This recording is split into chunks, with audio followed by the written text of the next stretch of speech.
kind of stuff, or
Yeah.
Welcome to part 2 of Last Chance to Save the Tote.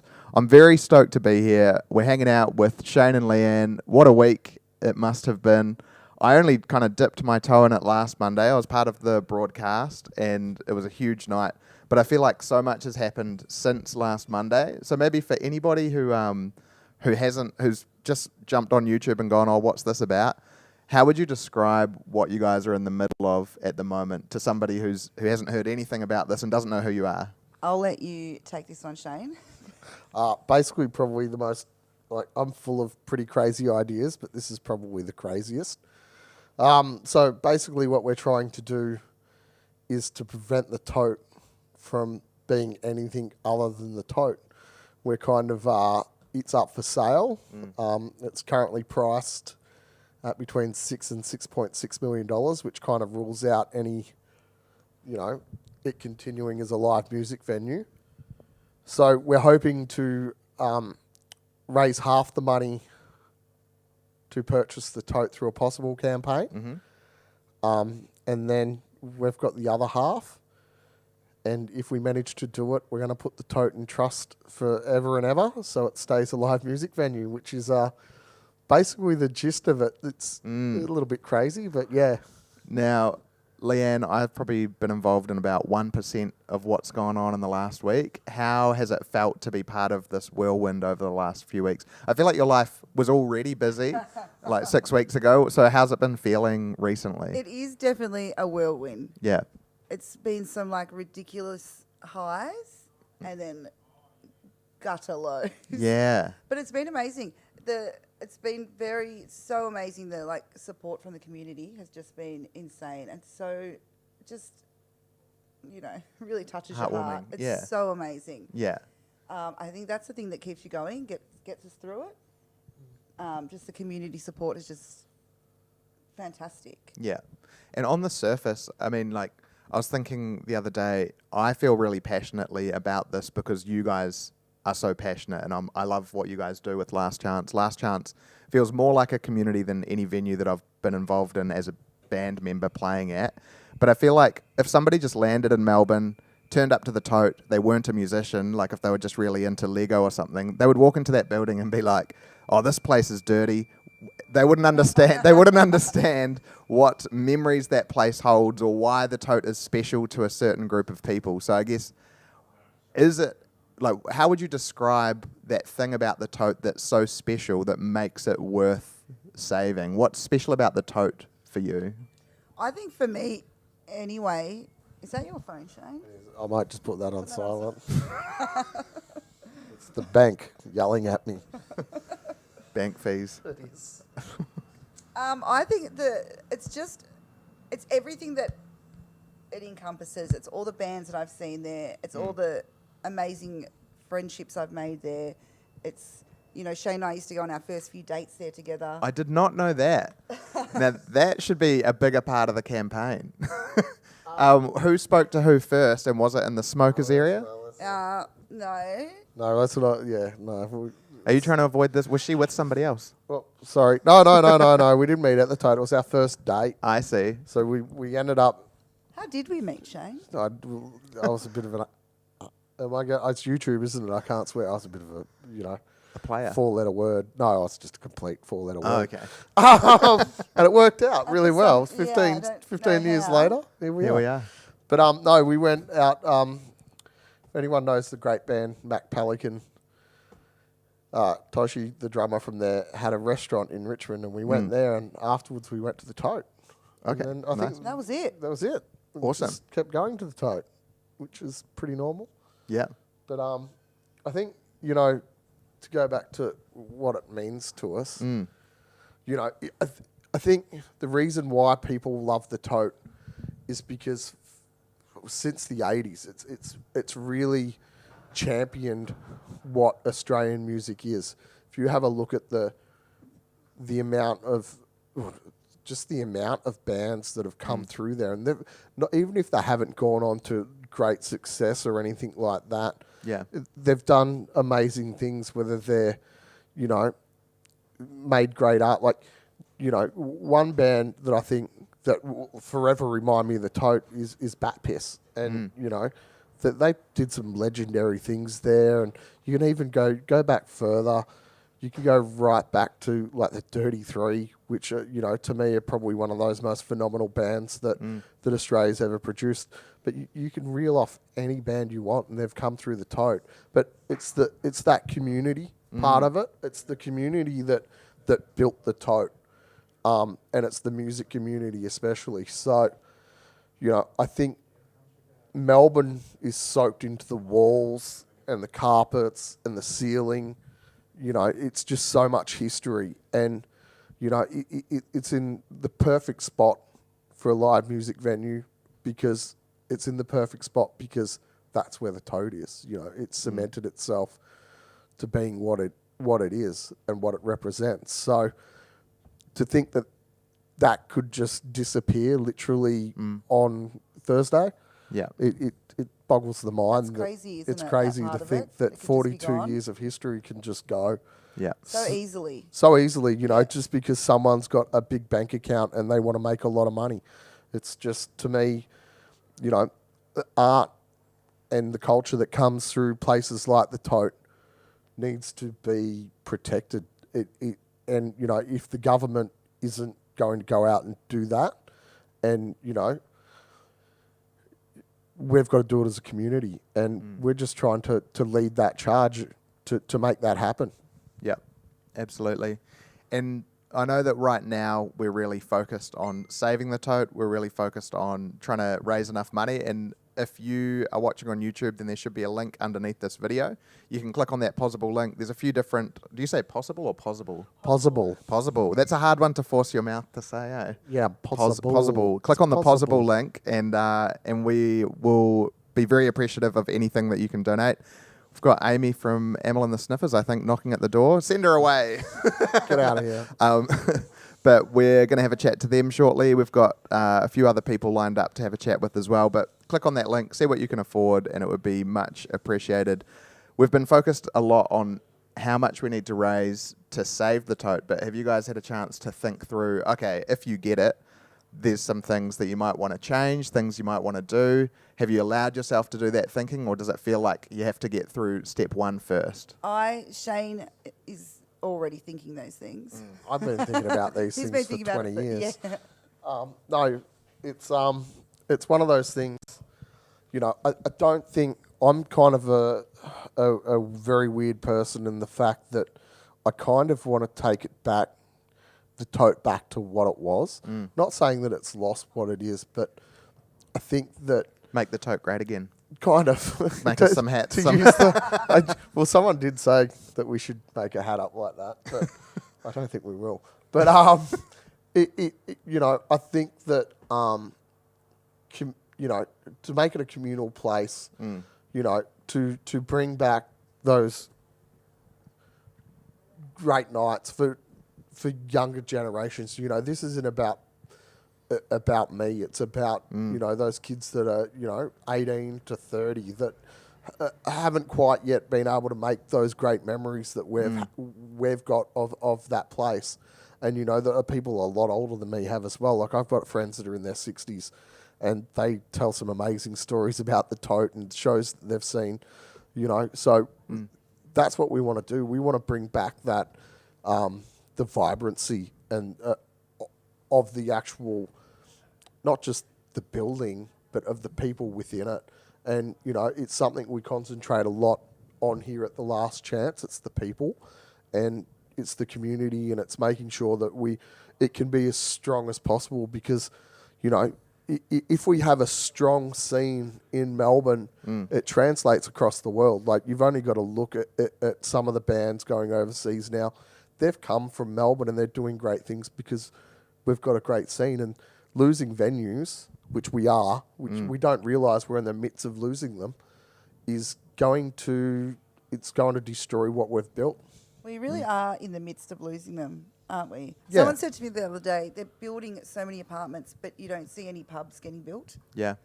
So Yeah, they're not building new live pubs music anymore, venues, live music. you know. Yeah. So I think that as a community, now's the time that we can sit there and make a stand and go, no, you know, we need these places. These places are great for people's mental health. They're great for kids. They're great for everyone. You know, they go beyond what, you know. It's not just coming to watch a band. It's not just coming to watch a band. That's you know, the main part of it, but it's what happens when you're watching that band and afterwards and beforehand. The conversations in the smokers area Yeah. are That's right. usually my highlight, even though I love bands. But like those are the things I find myself thinking about when I leave, in a good way. Yeah, Yeah. of course. And, you know, the amount of creativity that comes out of those places, some of the things that I imagine have probably happened at the Tote over the last 40 years Yep. would be insurmountable on the impact on popular culture. I'd hate to think about how many of those things have been bred from a very, very small conversation in the Tote bloody beer garden, you know, or at the Absolutely. bar.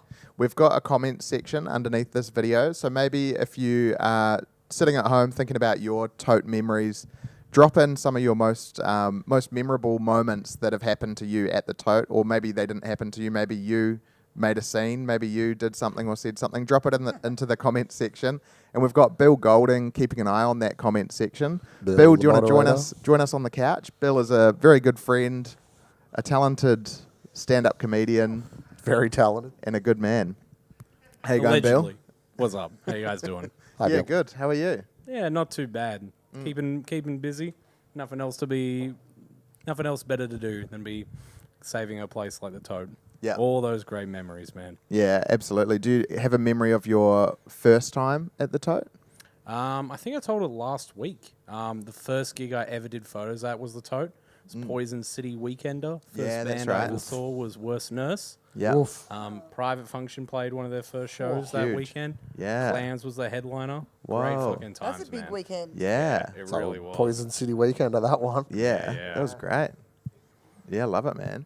And what sort of difference would it make to you if you, say, in a year's time, were to walk past that spot in Melbourne and it didn't exist anymore? If it just looked like a really plain, straightforward apartment, how would you feel as you were on that walk? It'd just be, man, I hate to get like emotional about it. It would just be devastating, wouldn't it? Like it's that whole lower Johnston Street part of Collingwood, like is where it's really kicking off right now. It's where like so many of the great places we love to go. And if it were, if that didn't exist, then we'd just be all up on like Smith Street at like the same type of usual places. And it wouldn't be like a suburb. It would be like a whole community, you know? It would just be like one or two places all walking distance from each other. It's a whole freaking suburb. It's the whole vibe of Collingwood. It is If the it's whole right. little suburb, isn't it? That area. That's yeah. That little pocket. You and your brother created an Instagram presence under the name Johnston Street just because of that pocket having a lot of venues. If the Tote was to pass away, it won't, but if it was, you'd have to rebrand. What street? Lygon? Oh, it would not be Smith Street. That's what we said. Everybody said that to us. So it's like, why didn't you go? Like, you know what I used to always say is people were like, what's like your least favorite band that you Hosea ever seen? Lane. Hosea Lane. I used to. You'd get such a different crowd if you rebranded to Hosea Lane. Wow, could you imagine that? Dude, people used to say, what's like your least favorite band? And we'd always say Smith Street Band. And like, what did she have with the Smith Street Band? I was like, they crossed us. I have like no opinion on them one way or the other. But yeah. That's Yeah. pretty. Just a play on words. Geographically speaking, fuck the Smith Street Band. But if you guys want to play tomorrow, like, Give us a come bell. Jump in there. I've actually got an original piece of Smith Street Band art here that they came in one night and did collectively. I don't know where it is. Yeah, they drew it. They came in after one of their album launches and drew it on the bar. So if That anyone seems wants out of to buy character. it. That seems out of character for a band or for them. I didn't know that. Was it good? The artwork. Yeah. From what I remember, it was pretty good. Yeah. Cool. Yeah. Yeah, nice. That's awesome. It was. I thought we were just going to jump on the hating the Smith Street Band bandwagon and just be like, no, it was terrible. It was so nice that they came in and did that for us, and it was shit. I I really have no. I can't believe I'm sitting here saying I have no opinion on the Smith Street Band. While I say like the worst things about them. They're all Very right. good They're all artist, right. though. It was a good. Very diplomatic of you, Bill. Yeah. It was a good picture. No, they're great people. We've got. Oh, Bill, did you want to have a look at those YouTube comments? See if we had any We've got people some sharing their coming in, memories. haven't And we also have. This is a little bit old school, but I'm excited to see if it works out. We have a phone line that you can call us on. We do, yeah. So if Yeah, you we want to be do. part of this show, if you're watching it being like, not quite hitting the spot, and you've got something that you'd like to like to add, then feel free to give us a call. The number, it would be great if it's spelt out like 0468 last chance, but it's 0499 688 681. That number again, 0499 688 681. Send us a text. Send us a photo. Send us your artwork. We'll chuck it up. Will Wagner, if you got another one, send it through. I know that we've got one guest waiting off to the side. Shane, who else might we chat to tonight apart from Amy from Amel? I've got no idea, to be honest. So we'll see. I'm still half asleep, so I'm a bit. I'm trying to be high energy, but I've had a bit of a week, so I'm Fair enough. A bit of a week's. No, fair enough. Yeah. Do you want to give us a bit of a recap of that week? Because I feel like every time I open up social media, something else has happened. You're either speaking to somebody from this news outlet or somebody from this magazine. All that stuff. Well, Yeah. yeah, it's actually been pretty interesting. Do you know that probably the coolest thing that's happened this week is that Sam McPherson and myself this morning were on ABC Radio in Shepparton. Sweet. Yeah, I mean, I love Shepparton. I mean, some of my favourite people are from Shepparton, but they also have the best KFC. Do they? Yeah, and not the food. I don't know about that, but their car park at KFC in Shepparton. Really nice car park. Oh, it's unreal. Some of them. What's Has nothing to do with I was the with toast, you. but yeah. If you had just said Oh, the I've best got a lot of KFC, I would have been questions. like, totally. But then you said it's not the food. It's the car park. I watched not even the restaurant. I watched an all-in brawl there. I was working. I was coming. I forgot where I was working, but we're driving back. Okay. We were sitting in the truck at KFC in the car park, and then all of a sudden it was just like 30, 12-year-olds just. It was Fighting. You Right. didn't go in to get KFC afterwards or to watch? No, at that time I was. We had finished work, and I was Hanging out. hanging out. Waiting for the show to start at the Shep KFC car park. We were driving back to Melbourne. The person who was driving stopped and got KFC, and we were. You're just there to watch the fights. He's enjoy Well, the we were show, just drinking fellas. beer and Yeah. sitting in the truck in the car park, and then all these school kids started fighting each other, and we're like, "This is Huge. great." School kids. School kids. Did you think there were 312-year-olds, Yeah. not 30 12-year-olds? 30, 12-year-olds. Well, you should That's check so that there out. we go. There's an aside. And those kids grew up to listen to Shane on the radio. That's right. And Today. they're sitting there going, And I remember that How kid. did the interview go? It was Do you feel really like you're good. covering different stuff in every it interview? was Sam did really well. I just sounded like the usual bore that I am, but it was really good. We're really appreciative of the fact that the person who hosts breakfast out there in Shepparton, Nick Wheely, is a huge live music supporter. So Awesome. it's a great thing to have happen. Oh, we just got a message. What, do you want to read it out? Oh, First person to text the text line. Oh, we got some artwork. Already? That was real fast. Excellent. It's here. Look, this is my shitty artwork. Last chance to save the time. We might put that up on an Instagram story soon. That's nice. Yeah, it's great. They didn't say who it's from, but they signed off with the If you just lipstick said that. kissing lips, which one of my workmates told me recently that his mum always sends him those lipstick kisses, and he's like doesn't have the heart to tell her like that's a sexy kiss, mum. Yeah. Like, just send me an XO, and we'll leave it at that. Yeah. Yeah, keep sending through. Just the O. Yeah. Okay, cool. We got another question here. If you guys are cool to answer this, this one has come from Anna, and Anna has said, "Hi, I'm hoping you can cover what it means or what's involved with putting the tote in trust. Like, who will be the trustees, who will be the beneficiaries, and how does this guarantee that the tote can't be sold? Also," and she's just got a second half. Also, do you have any knowledge of any other parties that the vendors are currently in discussions with? Cheers, Anna. Anna, I wish that I had pretended that I came up with that question because it sounds very smart and articulate, but That's Anna's question. Okay, so I'll do the last part Yes. first. They ain't saying nothing. Yeah, We've got no idea who else is interested. From the conversations we've had with them, it looks like we're kind of maybe the only live music venue that's kind of interested at the moment. But It's who tricky knows? though, isn't it? We won't know you never until know. we won't know until Thursday, and Yeah. maybe even a lot longer after that. As far as how we would be putting it into trust, so basically what will happen is that we're not 100% sure yet because we're not sure how it'll be set up. But basically, we've got a great lawyer whose job is literally to do this, and he's from the music world and he does this for a living. And basically, what'll happen is that Leanne and I are taking on a significant, like a lifetime debt to do this. So we have to remain part owners of the building. Now, any money that we raised through the possible campaign that'll go towards purchasing the building will be going into, the building will be held by a trust.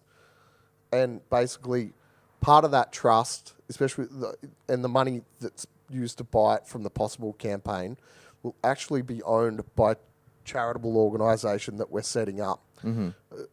So basically, when we manage to pay back the entire building and have it completely paid off, there's no debt, the whole building will go to that charity, and that charity will continue forever.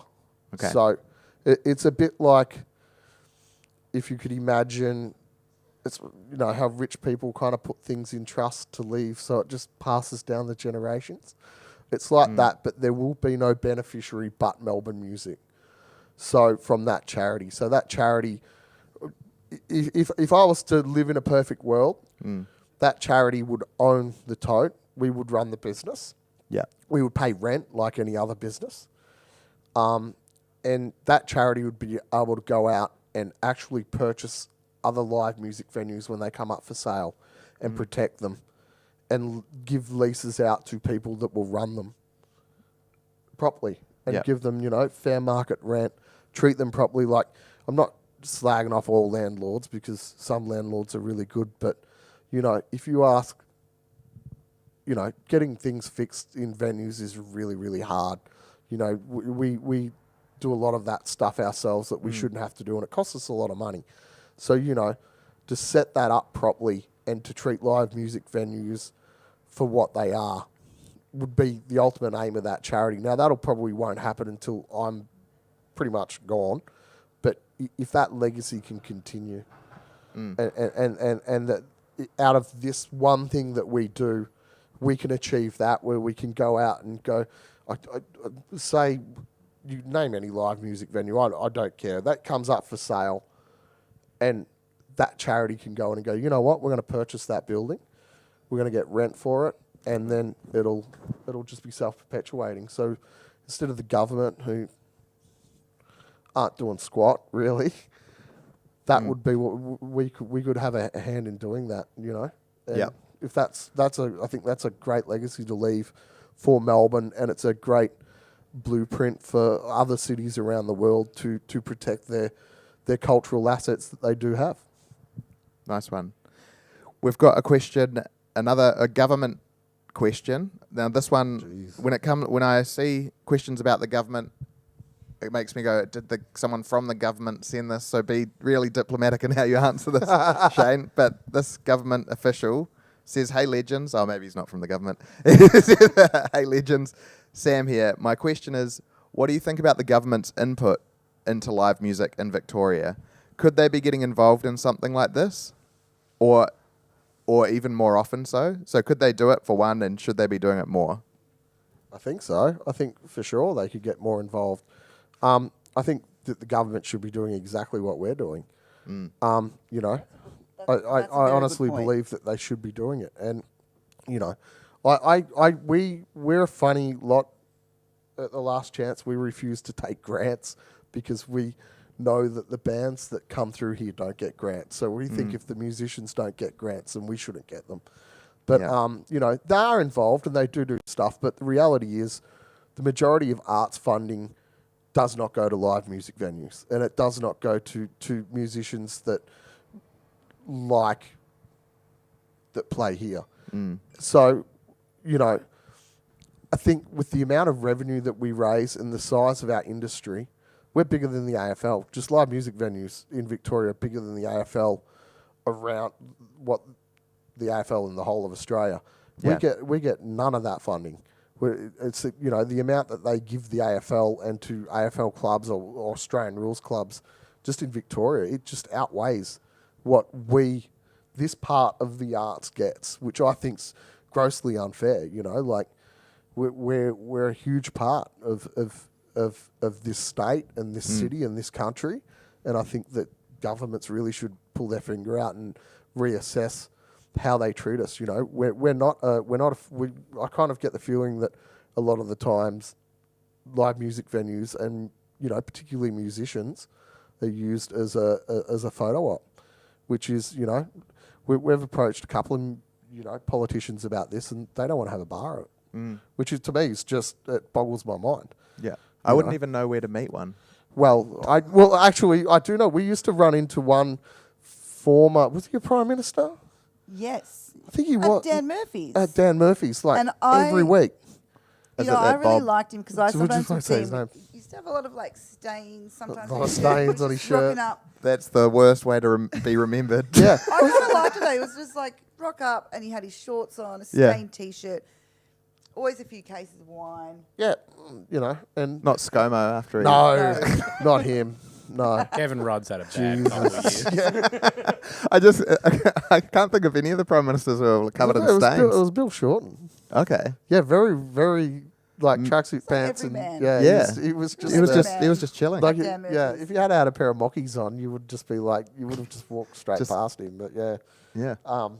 yeah, it was really weird. That's like the only every place couple we of know weeks to we'd meet see him, wouldn't we? politicians. Yeah, Dan Dan Murphy's. Murphy's. Yeah. Well, maybe if somebody knows a politician or somebody who has access to more money than us as a community do, Yeah. then send them a link to this video. Send them the Possible link. We've got another question. I don't know who Poodle is. Who is Poodle? Don't know How do you don't know who Poodle? Poodle is? Yeah. You've Oh been my doing. God! See, it's the difference in the hair between them.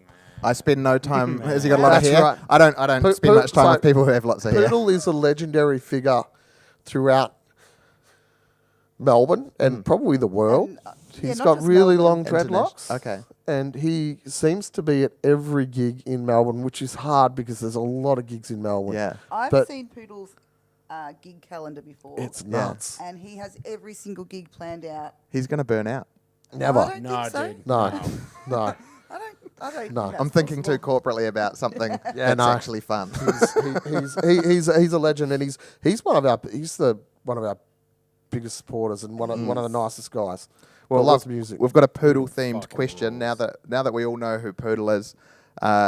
It's from Danny, and she says, "Is there any way we can convince Poodle to shave for funds? Surely people would pay to watch that." No, No, I don't think we should. I don't think he ever would. Nah. No, I wouldn't and even I ask wouldn't even that ask. question. Would it be Like, just- I would it be start disrespectful? A counter possible campaign to Oh. keep Poodle's dreads. I'm sure I think we that could would we get could the money. we could get the whole 6 million. Just yeah, for just Poodle's hair. that'd take like 2.5 hours. People are like Poodle can't lose his dreads. There'd be people from around the world going no, but yeah, he's a great guy. And thank you, Danny. That is a Hey, you, Danny. question. Yeah. Hey, Bill, have we got any reflections in the comments section? Yes. I asked people a few minutes ago, what are your core memories when you think of the Tote? What are the memories that flash back? What are those special moments or those? Have we got any I answers think to that this one? I'm not sure if you were here, Shane, but you might have been. Rich Lawrence says when he's talking about fond memories of the Tote, watching Bat Piss do sound check on their album launch. Were you there for that? The Rest in Piss album launch of the Jesus, Tote? I was. I there. wasn't there. I for was- s- I was there. Yeah, we were there. I I wasn't there was. for the I sound was check, but there, but I was probably not really there. I rocked in there in the afternoon, and Marty, the great Marty, got me fucking hammered, and I barely remember anything. It was fun though. That was a You good did have a night. fun time. I had a remember. great You had a night. nice That time. was one of Yeah. those great Tote nights, and that was Yeah, that was a man. great album too. Yeah, Like, that was so good, man. One of the the first photo I ever took was at the Tote for that gig that I told you about. But the first video I ever took was on my phone. I woke up the next morning and there was just like a 5-second video I had on my phone of just the singer from Bad Bears going, "I'm a weatherboard man." And I was that's like, pretty cool.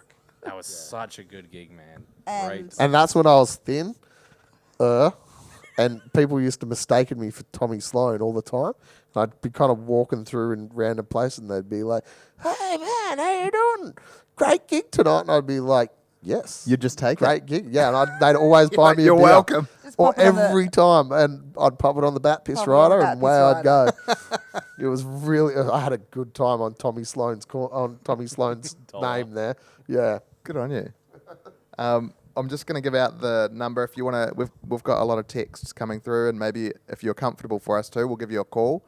The number to text us or phone us on, actually just text and we'll call you actually, 0499. I know that sounds really douchey, but I can't figure out how to turn this phone on silent and it will just go crazy. I can't turn mine off. 0499 688 681. If you want us to send us a message, send us your artwork, or send us a photo, a selfie of you watching this live stream, that'll be amazing. We've got some awesome guests coming up. Gaz is directing this from the other part of the bar. Thanks, Gaz, Gaz. I'm just wanting to check, can we throw to screen or throw to some content? All right, check out this great content. Very good. No idea. Hello, apparently I'm Tim Rogers of UMI and the Twin Set and the Hard-Ons and the Bamboos and lots of D-list over-wordy tunes. The Tote, I found something really interesting. It was about a decade ago. My father used to work for an SP bookie across the road from the Tote in the, I guess it would have been the late 50s and 60s, which there's that sort of adjunct. Best show I ever saw at the Tote was the Powder Monkeys in front of about 40 people, which shocked me walking in there. I was so looking forward to seeing them, and I thought, wow, it's not spilling out, but that was still the most powerful show I ever saw there. I only played the Tote a few times, with the Draft Dodgers a few times, UMI a couple of times. The first time we played there was when we were supporting the Hummingbirds on their last shows. I ripped a very expensive $40, I think, pair of cords, which disappointed me. My favourite memory of the Tote, though, is I was in there for a session, and the session after that, and the session after that, and I got taken to the band room, to a couch to sleep whatever off. And then I woke up and all 4 members of Airborne were standing there and looking at me and kind of poking me like I was a dead animal. And waking up and seeing those brilliant, beautiful humans just standing there. It's the first time I've met them. They just look like this beatific angels, little grubby rock and roll angels. Look what's going on. To go to shows at somewhere where you feel it's not only convivial, but you feel there's a bit of a shared purpose, which a venue like the Tote has. You're not all the same. I mean, the music that gets played at the Tote is not all of one variety, but if you go there to a venue that's of that size, you're surrounded by people that you think you might at least have a little bit in common with, and you get talking. You may meet your new best friend or someone you enjoy hating.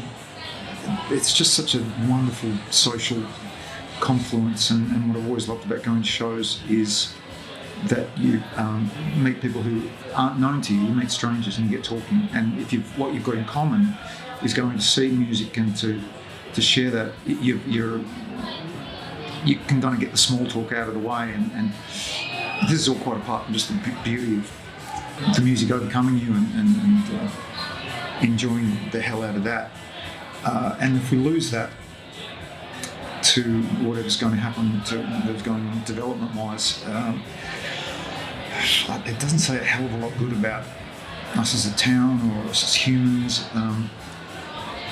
because those conversations go on. Just because we're rock and roll fans or fans of electronic dance music, whatever, we don't all know each other, and we need somewhere to get social and to get ideas out there, as well as having a flipping good time.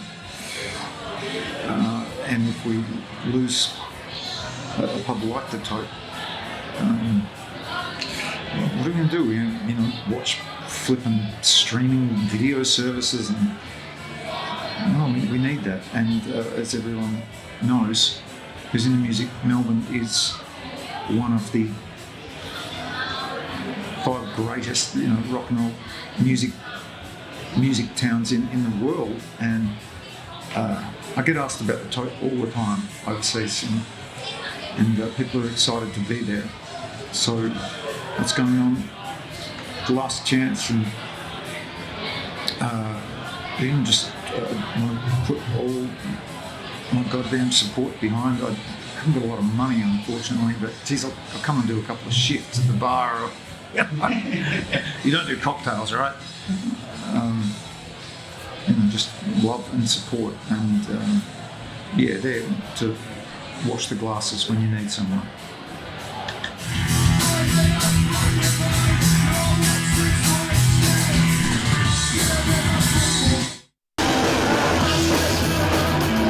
They keep the facade of the Tote, but inside it's like, office space. It's like, well, that's almost, I'd rather you even change the facade, because that's kind of insulting. There was a studio that we used a lot in our younger days called Festival Studios. We were in there a lot. And that got sold and turned into an IGA. And as a tokenistic thing, they've got records stuck on the wall as decorations saying, when you go get your organic rocket, remember that this place used to be a studio where many famous Australian albums were made. It's kind of like, that's fucking rubbish. Yeah, only thing I know is that the Tote, it does have a lot of history, and that can put forward to the next generation of musicians. It's always been taken for granted. So it's really important to foster every aspect of the music industry, not just the musicians, but also where we can actually play. So one more venue disappearing, it's going to hurt all the bands, not just us, but like younger bands as well.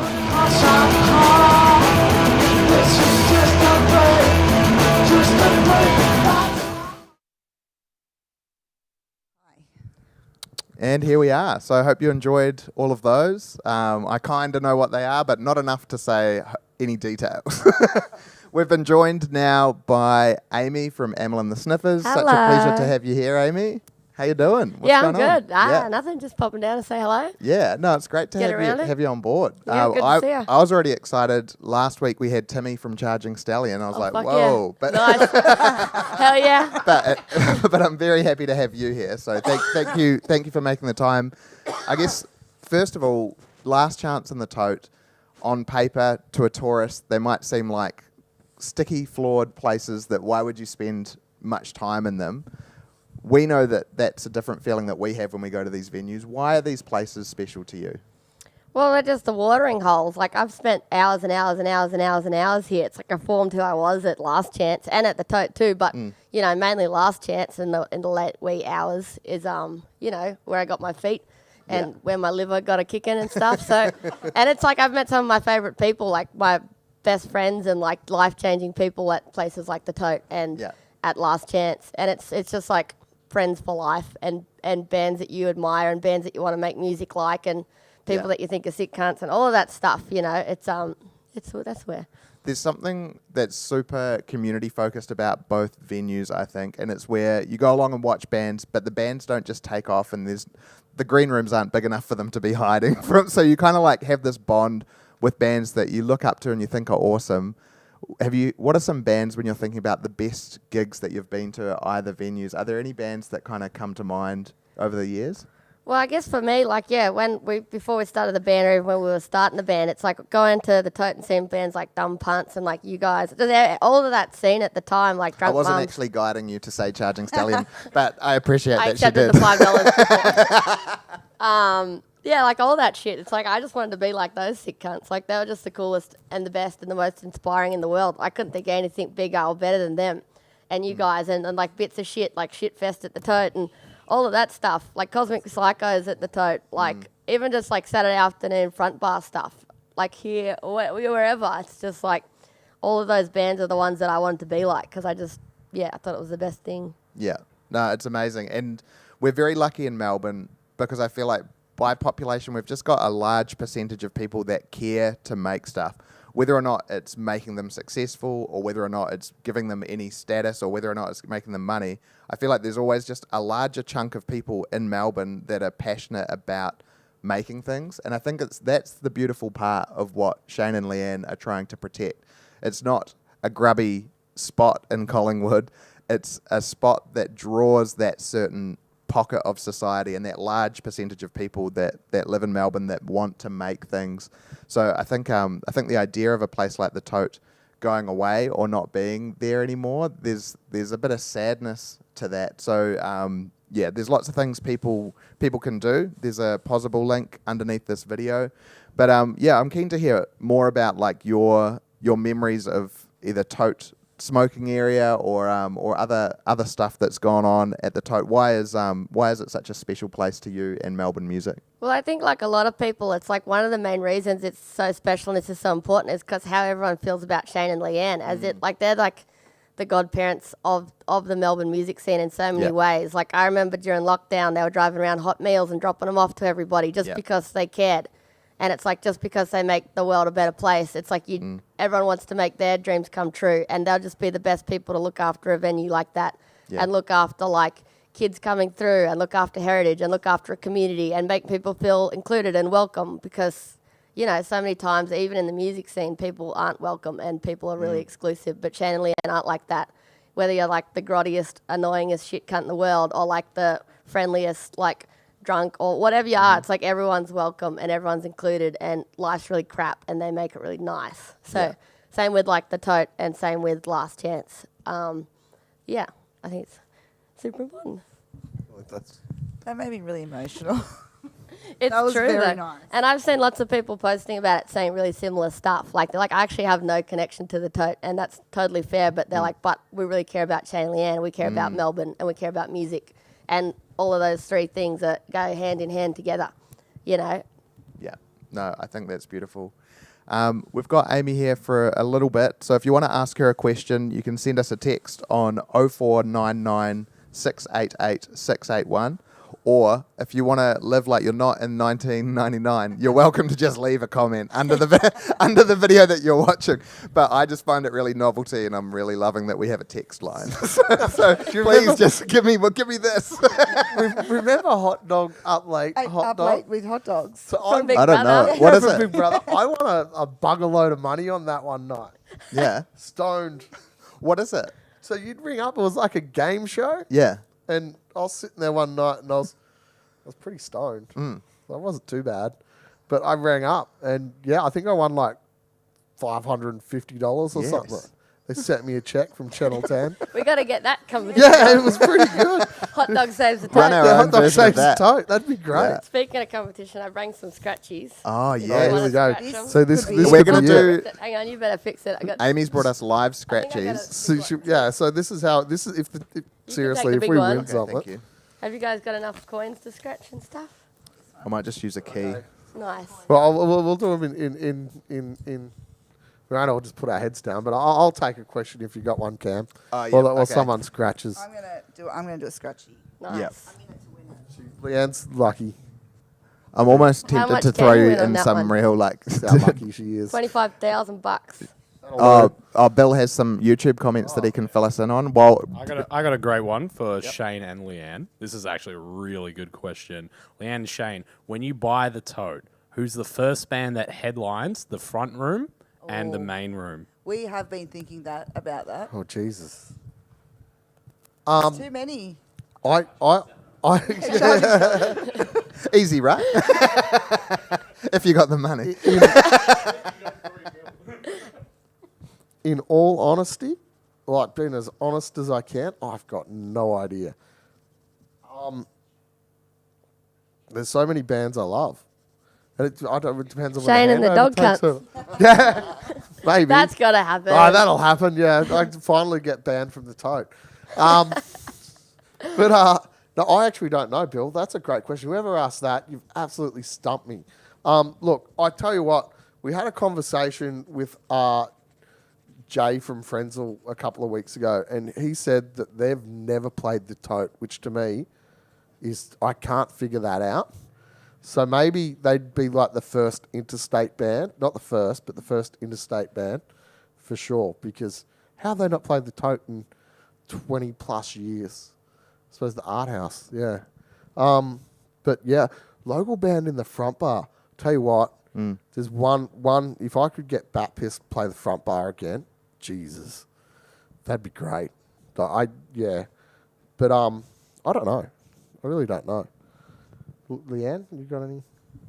I don't know the answer to that. There's too many. It's too many. I mean, It'd be so Melbourne's tough. just full of so It'd many be- great bands. It's overflowing. Yeah. Yeah. You could change things forever and just get somebody that nobody expects, like Maroon 5. Bam, booked. And just confuse everybody who's been behind you Like, for ah, years. They're like, fuck. whoa, what's happened to Now Shane I'm and looking Leanne? behind me. I'm like, I wonder if there's anyone on the sticker wall that will. I don't know. Amy, who do you reckon? Fuck, I don't know. Let me think. It's so weirdly tough. Tough question. Yeah. See, this is how good Melbourne, and this is It's why. like heaps of people trying to get through a door at once. It's like no one's getting through. Yeah. That's my brain. But you know, that's actually a good example of why we need to protect venues like the Tote, because so many venues there's so much talent in the city. We need every venue we can get because you know, the more that we expose the music that's being created in Melbourne to a wider audience, the sooner that we get another Emil and the Sniffers. You know, and there's bands out there that have the talent to go on and do great things. Yeah. And, you know, if you have a look at I'm sure the kids that are like 18, 19, 20 now, in a couple of years' time, as they learn their craft and learn what they're doing, which you do within venues, you know, and become stronger songwriters, there's no doubt that Australia's going to keep being, and particularly Melbourne, the biggest live music capital, you know, place in the world. But if we start knocking over venues and putting up shitty apartments or those awful pubs, the talent's going to leave, you know, and it's not going to foster that talent. We need the room to grow. Yeah. Even the bands that played here last weekend, that you can just see that in the next couple of years they're going to blow up, like Billiam and the Vovos. yeah. So Definitely. good. Like, just such a great energy on stage and real catchy songs, real good natural banter amongst one another. And you're like, oh man, people are going to discover this. It's just going to happen any day now. So we can't be shutting down places where bands like that become who they're meant to be. It's so organic, hey? It's the yeah. journey of like everybody from like, I remember Amy's first shows years and years ago. The first time we met was at the Curtain Front Bar when you were booking it, man. Nice. It's like, so time flies, hey? It's such great memories. Speaking of, Mitchell GK asks, one of the best memories of the Tote, funnily enough, was when Amel did 2 nights in a row a few years ago. Do you have any memories of that show, Amy? I don't, but I'm sure it was a great time. But that's what's so good about it. It's a memory lobotomizer, and we all need a bit of that. Yeah. That's the tough thing, because this That's me. tonight... I don't know what I'm talking about. Just trying to say shit. No, it's relatable. Yeah. Tonight and last week, I've been asking people, like, what's your most special memory of the Tote? But to be honest, from my own perspective, the Tote is where I've been the drunkest in my life. I don't drink anymore, but when I try to go, what's my most special memory at the Tote? All I remember is a feeling, and the feeling is once I got drunk enough, I felt like I was allowed to go to every gig on every stage. Like I felt like I wasn't, but It's like a because free pass. you're just like, yeah, well, I feel like I should. Yeah. So, like, my favorite memory was being arrogantly drunk, but at the time it just felt like genuine happiness. Yeah. Wandering into the smokers area, having wobbly vision, and just kind of doing whatever felt right in the moment. But that's fun, like doing that with your mates and wandering around. Yeah. Yeah, that's right. can't remember anything.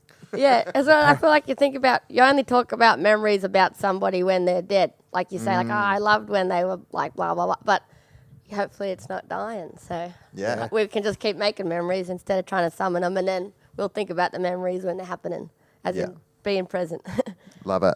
Amy, we've got a question for you. It's coming on the text line. Thank you for using such a traditional means to make contact with me.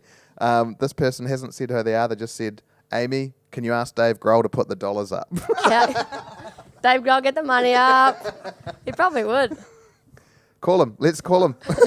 Just ring. Put him on speaker. Another question for Amy. I haven't pre-read these, by the way, so All right. I have no idea what this person's going to say. Hey, question for Amy. First off, I just want to say you were electric in Geelong with the Foo Fighters last year. Got borderline blackout pissed during your set. Smuggled in some goon. It felt right. Almost ceremonial. I'm so glad I didn't pre-read this. This is beautiful. My question is, how did you meet Dave Grohl and find each other? I love how much he supported you guys. So how did you meet and find each other is the question, with lots of beautiful imagery that this person, that Liv, and she's a pledged life member. So you've probably got her name on you, Liv. actually. Yeah, legend. Yeah. Good on you, Liv. Thanks for pledging. Yeah. Legend. Yeah, I guess, I don't know, ages ago, like, what was it, 2018 when we played here in the front bar? 2017? 2017. So long story to Yeah. reverse. Like in 2017 when we were still playing at Last Chance and stuff like that, for some reason they asked us to open for them in Adelaide. And, you know, we'd never played more than, say, like a 300 capacity venue at that point. Yeah. So it was super exciting. And then the next day we came here and we played in the front bar for $2 just to equal it out. Yeah. I didn't meet him at all that day. And then when we played with him in Geelong recently, like I was about to leave and someone in the hallway was like, oh, are you leaving? I was like, yeah. He's like, well, Dave wants to meet you guys. And I was like, okay, I'll stick around. You know, it's in Geelong. My lift just left. So I'm chatting with him in the green room. And he's like, oh, do you want to lift back to Melbourne? Anyway, so he's got a private car. It's just a driver, me and him in a van. And he's eating like 2 bags of hot chicken, chain smoking durries like a mad dog. Yes. And just gave me a lift all the way to Melbourne, just like chatting the whole time. So you had a road trip with Had a him? road trip with him. He was a really nice legend, yeah. Yeah. The rumours are true. Oh, that's amazing. That's exactly... 2 packs of hot chicken. Yeah, I was going to say, what sort of chicken? Was it Yeah, what KFC Chicken, it was- or was it? No, it was from a local Geelong place who like dropped it off to him on his request or as a gift, I don't know, but it was like kind of like KFC style, like crumbs, Yeah. drumsticks, that kind of Interesting. thing. Yeah, tailored ciggies. Yeah. What kind of ciggies does he smoke? I don't know, I can't remember. Yeah, but Tailies. Yeah, Yeah. Tailies. Yeah. I want to I get... might have He's got pinched a the couple. golf bra. Yeah, he's smoking the tail. But I was so How old hungry, is I it? didn't have the guts to ask for the chicken, but I did bum a durry. Yeah, Imagine awesome. stealing Dave Grohl's chicken. Yeah. That's so cool. And do you feel like, was it a two-way conversation, or was he imparting wisdom? What was the dynamic? He was giving me some juicy goss, actually. True.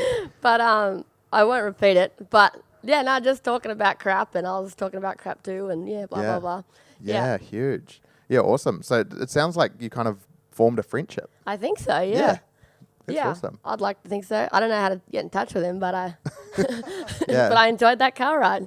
Yeah, if somebody just cooks 2 bags of chicken and wafts the scent towards him, I think I've heard that he comes Just floating appears. towards it. Yeah. It's like a friendly version of Candyman. I think we've got some more YouTube comments. Thank you. Baldwin 4 asks Shane and Leanne, will the Street Fighter 2 arcade machine still remain? Ooh, controversial. I'm going to hark back to our good friend James, a.k.a. Jimmy, a.k.a. that... I can't say the 4-letter word, can I? Guy from Piss Christ. He won't be going anywhere. He'd kill us if we got rid of that, wouldn't I he? think it has to stay. Yeah, I think it'd stay forever. I'm pretty sure it's like they won't be able to move it off the carpet anyway. Yeah. These are the important questions. These are actually a really good question. Oh, that question was, would you get a new pool table? Where, here or there? Over there. Do you know what? Yes, but here's the thing. We'd move. People have taken their pledges out. They're cancelling their possible Yes, accounts. but What are you doing? we would put, and we were talking about this the other day randomly because we're talking about the Tote pool table. We put the old one out the beer garden, not the back beer garden, but in Bartertown there. new pool table, Digger and the Pussycat show on top of the new pool table, just to christen it. So if you're watching Digger and the Pussycats, Pool table on top of pool table is no. That's what I was picturing. double game. Years and years and years ago, Digger and the Pussycats played this fantastic show on top of the pool table at Tote, and it was loose. And apparently there's still a photo of them up at the Tote. Because Really? Sam asked So me banned for life? if we will remove that photo. No, Sam. And I never. said yes, we would. Absolutely. But There you go. Here we go. This could equal a divorce now. Amy, we had Bryce and Declan here last Monday, and we're having a chat about the new album. And I was kind of trying to get my head around like what order the music versus the lyrics happen. And they were like, we basically just bash out a bunch of like riffs and parts to songs, and then Amy comes in, and then she just puts whatever she wants over top of it. Do you already have a feeling about what direction do you have like a feeling of things you're going to write about, or that hasn't happened for this album yet? Sometimes I do. Sometimes I feel stuff, and other times I feel nothing at all. Yeah. But I like simple songs. Like my favorite ones that are just like, and I'm like instantly like fucking yeah. But then the complicated ones, they always take longer for some reason. It's all different. I mean, I don't have any blueprint or anything. Yeah, no, that's fair. And then for me, different style of music, not charging, selling, but when I'm writing solo songs, usually it's because I'm like, I've had a breakup or I've had like some fallout with a friend, and as soon as that thing happens in life, I'm like, this sucks, but part of my brain is like, but it'll be good for lyrics. You don't have to tell anything super personal, but in the last like little while, has there been moments where you're like, this sucks, but it's going to be good for lyrics? I wish, not really. Nah. I feel like because I've just kind of been a touring machine, which I don't really feel. I haven't really thought a thought, let alone like a rhyming one. So True, yeah. it's been nice to be off tour to actually just like see what's going on and stuff. Yeah. No, awesome. Any memories that you're comfortable sharing from the tour? Any places in the world that surprised you? I probably remember. Memory's so strange. I can't remember anything. Yeah. We played in a town called Christiania, and they had it was like a smaller venue, and it was really similar to Last Chance. And that was really fun. Nice. That's the place in Denmark, yeah. It's in I think it's in Denmark. It's like in the middle of a city, and it's kind of like It's like the independent. It's an independent country little type thing. Yeah. It's great. It's got all the awesome artwork and It was pretty sick.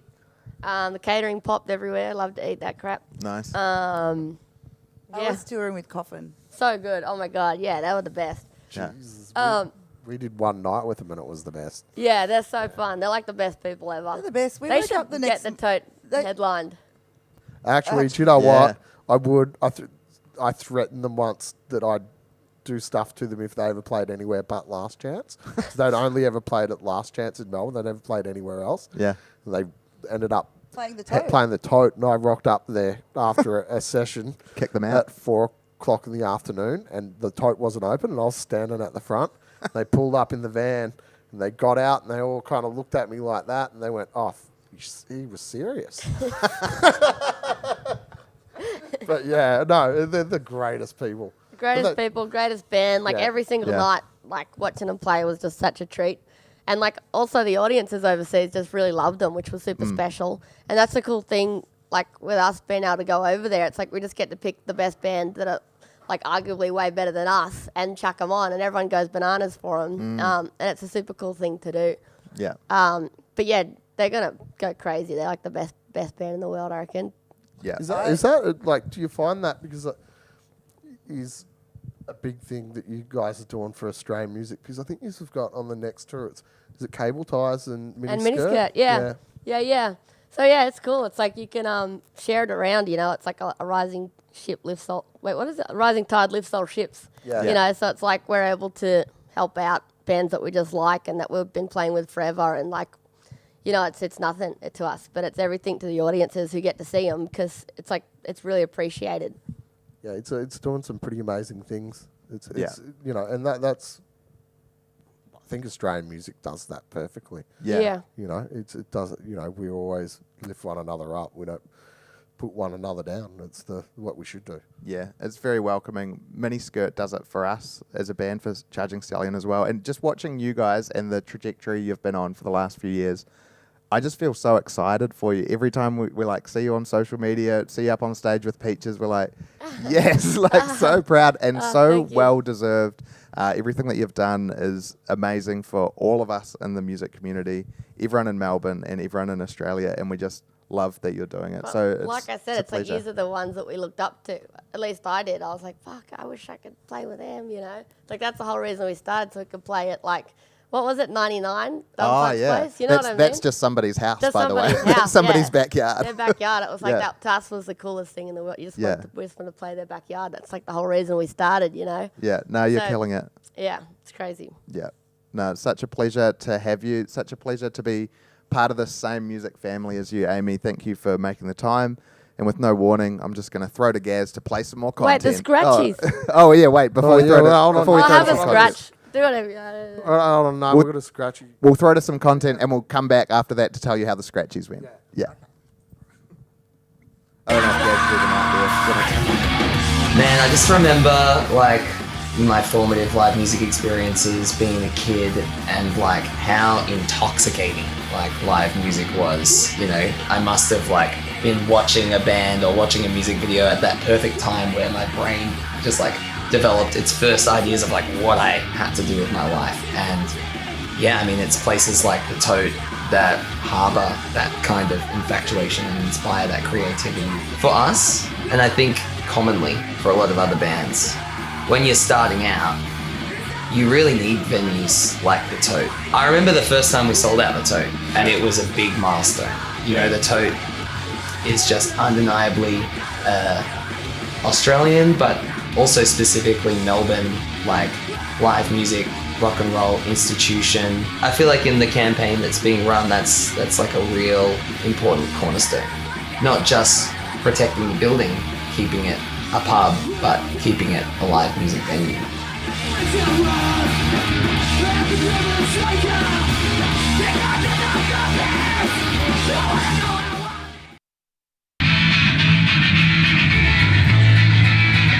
G'day, Slats Every Day, or Rosie the Riveter with a riveting story about the Tote. It was the night before Christmas. Actually, no, it wasn't. It was the night before Alternative Nation. I was 16 years old. I'd come up from Warrnambool to see the gig, and I was drunk in Collingwood. I went into the Tote, sat down on the couch, and the security guard came up to me and said, "You're not meant to be here." I fucking looked him in the eye and said, "I will be." Anyway, fast forward to another time at the Tote where I might have been under the influence of a psychedelic, where I sat in the top toilet by myself and listened to Dead Moon because I was convinced that that was the best place that you could hear the music. Anyway, King Parrot, Cockfight Shootout, film clips, many times I've just been there going, holy fuck, this is what I love in my life, live music and the Tote. So, if you've got the cash, give it, and let's save the Tote. Because we can do it. Muscle.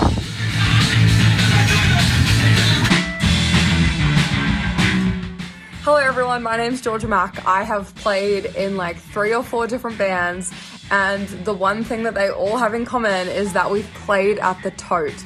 It is such an iconic institution, such an important part of Melbourne's music scene, and it's such a great place for young bands to play and come up, and it's just iconic. Please help, donate, share, help Shane and Leanne from the Last Chance Rock and Roll Bar. Save the Tote once and for all. I love you. G'day there, it's Jay here from Frenzal Rom. Just wanted to lend my support to Shane and Leanne in their bid to take over the Tote Hotel and try and save it from the developers who apparently are going to ruin it and turn it into some sort of apartments or Adidas shop or Harris Farm or whatever people think they need but don't really need. Somewhere like the Tote, such a classic institution, people sort of go there anyway, and so you've got a good chance as a young band that nobody knows that you will have some sort of a crowd, that people can sort of see your music, and when they disappear, it just makes it that much harder to get your music out to people that hopefully will enjoy it. And when these places get torn down and replaced with apartments, it's sort of it's counterintuitive because people that move into this vibrant neighborhood, their entertainment prospects are basically going to be, I don't know, the 7-Eleven. It would be fantastic if the Tote could be preserved as a live music venue for all time. And if anyone can do it, it would be Shane and Leanne from the Last Chance Rock and Roll Bar. They have already established a beautiful, inclusive space in Melbourne where they accept all comers and are very extremely supportive of the local and national music scene. They're very good at it. Yes. Good luck. Started off in Rye just with mates, and then just sort of like slowly coming up to Melbourne, seeing gigs on the weekends. Never really had any opportunity to gig and stuff. And once you become a part of a community, things just start snowballing from there. So you only have to look at some other cities around the world and stuff that have had their era. Like Melbourne, you sort of don't know what you've got until you lose it. And you can see some cities that have had their era, and the gentrification pushes everything out. And those music scenes are only a fraction of what they used to be. It's not until a decade later that you realise it's cooked and nothing's left.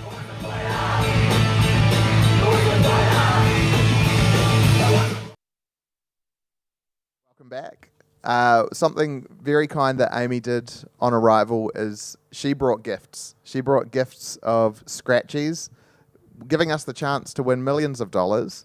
And I personally, when I look at scratchies, even when I've scratched everything off them, I feel like I'm reading a language that I don't understand. Amy, can you interpret scratchies fine? Usually, yeah, but I'm struggling to crack the code. It should just be a big yes or no. Like you scratch it off and it's like, yes, Simple. 10 million. Yes. But they do like all these hieroglyphics and shapes. It's not looking good. How's yours, Shane? I won. You won. How much did you win? I actually won. Jesus Christ.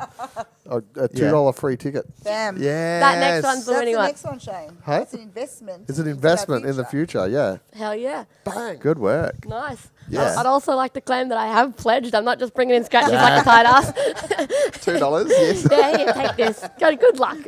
Well, that's kind of ironic. We got a $2 free ticket for only $2 show we've ever had here. Yeah, cash it in That's tomorrow. good. Cash it in. That's kismet. Yeah, That's kismet. a good sign. Yeah. Yeah, Leanne only taught me about kismet. Like, when was that? Like, literally the day the Tote came on sale. What's kismet? What does it mean? I still don't know, but from what it was is I had the week the Tote. Does anyone want to hear the story of how we came to this craziness? I don't think we've told it. So we took our first holiday in 15 years together. Mm. We'd had like weekends off to go to River Rocks, and that's about it. But we went, my cousin, and I'm going to give a plug here. So Max, if you're in South America watching, listen, I did it. He has that great festival down south, which Amy played the first one last year. And it was awesome. It was awesome. And so we decided this year that we're going to take our first holiday because, and me and my cousins, we all catch up, we get a house, we stay there, we go help set up the festival, go to the festival, and just hang out because we never see each other. So we were there, and unfortunately, it's a bit sad, but it's a bit happy story. That week, one of my best friends passed away. And he was a pretty wild man, but no one would tell me because he passed away on the day of the festival. So they waited, let me have a good time and time off, and then on the Monday they went, got some bad news. So I was a bit of a thing. Yeah, man. And we went out. I had my nephews, the two terrors. We took them out to the slide. And Leanne went down the slide. Oh, you did? We found some dirty old carpet there and went down the slide. Nice. Did you go down last year? No. There's too many of those flies. Didn't you guys meet us there? Yeah. Oh, but we already slid. Yeah. Anyway, carry on. And anyway, so we're there, and basically we had no phone reception, but as we were driving back into town. We got phone reception now. Both our phones just started going bing, bing, bing, bing, bing, bing, bing. We're like, what the fuck's going on here? And the first message we read was, it just said, you cunts had better buy the tote. We were like, what? What's going on? So we drove into town and we rang up the real estate agent straight away, and we found out that it was for sale. And we were like, we thought it was just the business because we wanted to buy the business for years and years and years. But it turned out it was the whole building. And after we hung up with them, Leanne just went, this is kismet? And I was like, what do you mean? She goes, well, this is meant to be. So this is like from the beginning. So that was kind of like her saying that's what kicked us off to go, well, if there's a way in which we can save it and keep it going forever, that was it. Because it was just kind of like all these things had just merged into that weird minute. All these like highs and lows that we'd experienced that week all just came down to that sort of moment of like, this is meant to be. Yeah, and we'd spoken about, you know, what we wanted to do with Coffin. I'd spoken to Ben with what we wanted to do in the future with the Last Chance. And, you know, that's what we want to do with the Tote. So it was that's kismet, isn't it? It's kismet. So that's kismet. That's only way I know. Don't know the actual definition, but it's kind of... It does feel very kismical. Yes, it does. It's kismetically good. Yes. Yeah, and it's all come together, and hopefully, with any luck, we can be custodians in the future and keep it going for the kismet's sake. Also, it's so sick to see from the outside just how much you guys are putting in work for it and rallying everyone together, and it's so cool to see what everyone's collectively done so far and how much work you guys are putting in. It's so crazy and so generous and so nice, and so, you know, it's like, it's so much easier to have just faith in you guys for doing that, because it's like, I mean, I saw I had the craps and stuff like that, and you're still going hard. Yeah, I did. Thank you for mentioning that again. Yeah, no, I did. I had a twisted bowel after last Monday because I was so stressed. Whoa. I had that much stress. He made so much noise about it that it was in the middle of the night as well, and I was like, shh, you're going to wake the neighbours up. The neighbours have 2 babies. You can't... Well, I think that's revenge. The babies have probably been keeping you up. No, they don't keep me awake. They're very quiet. They're great kids. But yeah, no, it's been stressful. Yeah, is it untwisted now? It untwisted at about 5 o'clock in the morning, and let me tell you, through your efforts, or does it just happen by itself? There was a lot of effort, and then very little effort. So I'm not sure what caused it, but yeah, I think it was just stress. Yeah, man. Yeah, it's been a stressful couple of weeks. Yeah, absolutely. But I guess why I pointed that out was, one, to embarrass you, but also to just show how much you guys are putting into this and how much you care about it. It's like, we really do. I think it's that, you know, from coming from where I come from and what music means to me, and knowing that I'm not doing this for me. You know, I'm doing this for future generations, and that's the most important part, because I know how important it is to be a little rat bag from you know, wanting something in life and not really having it because.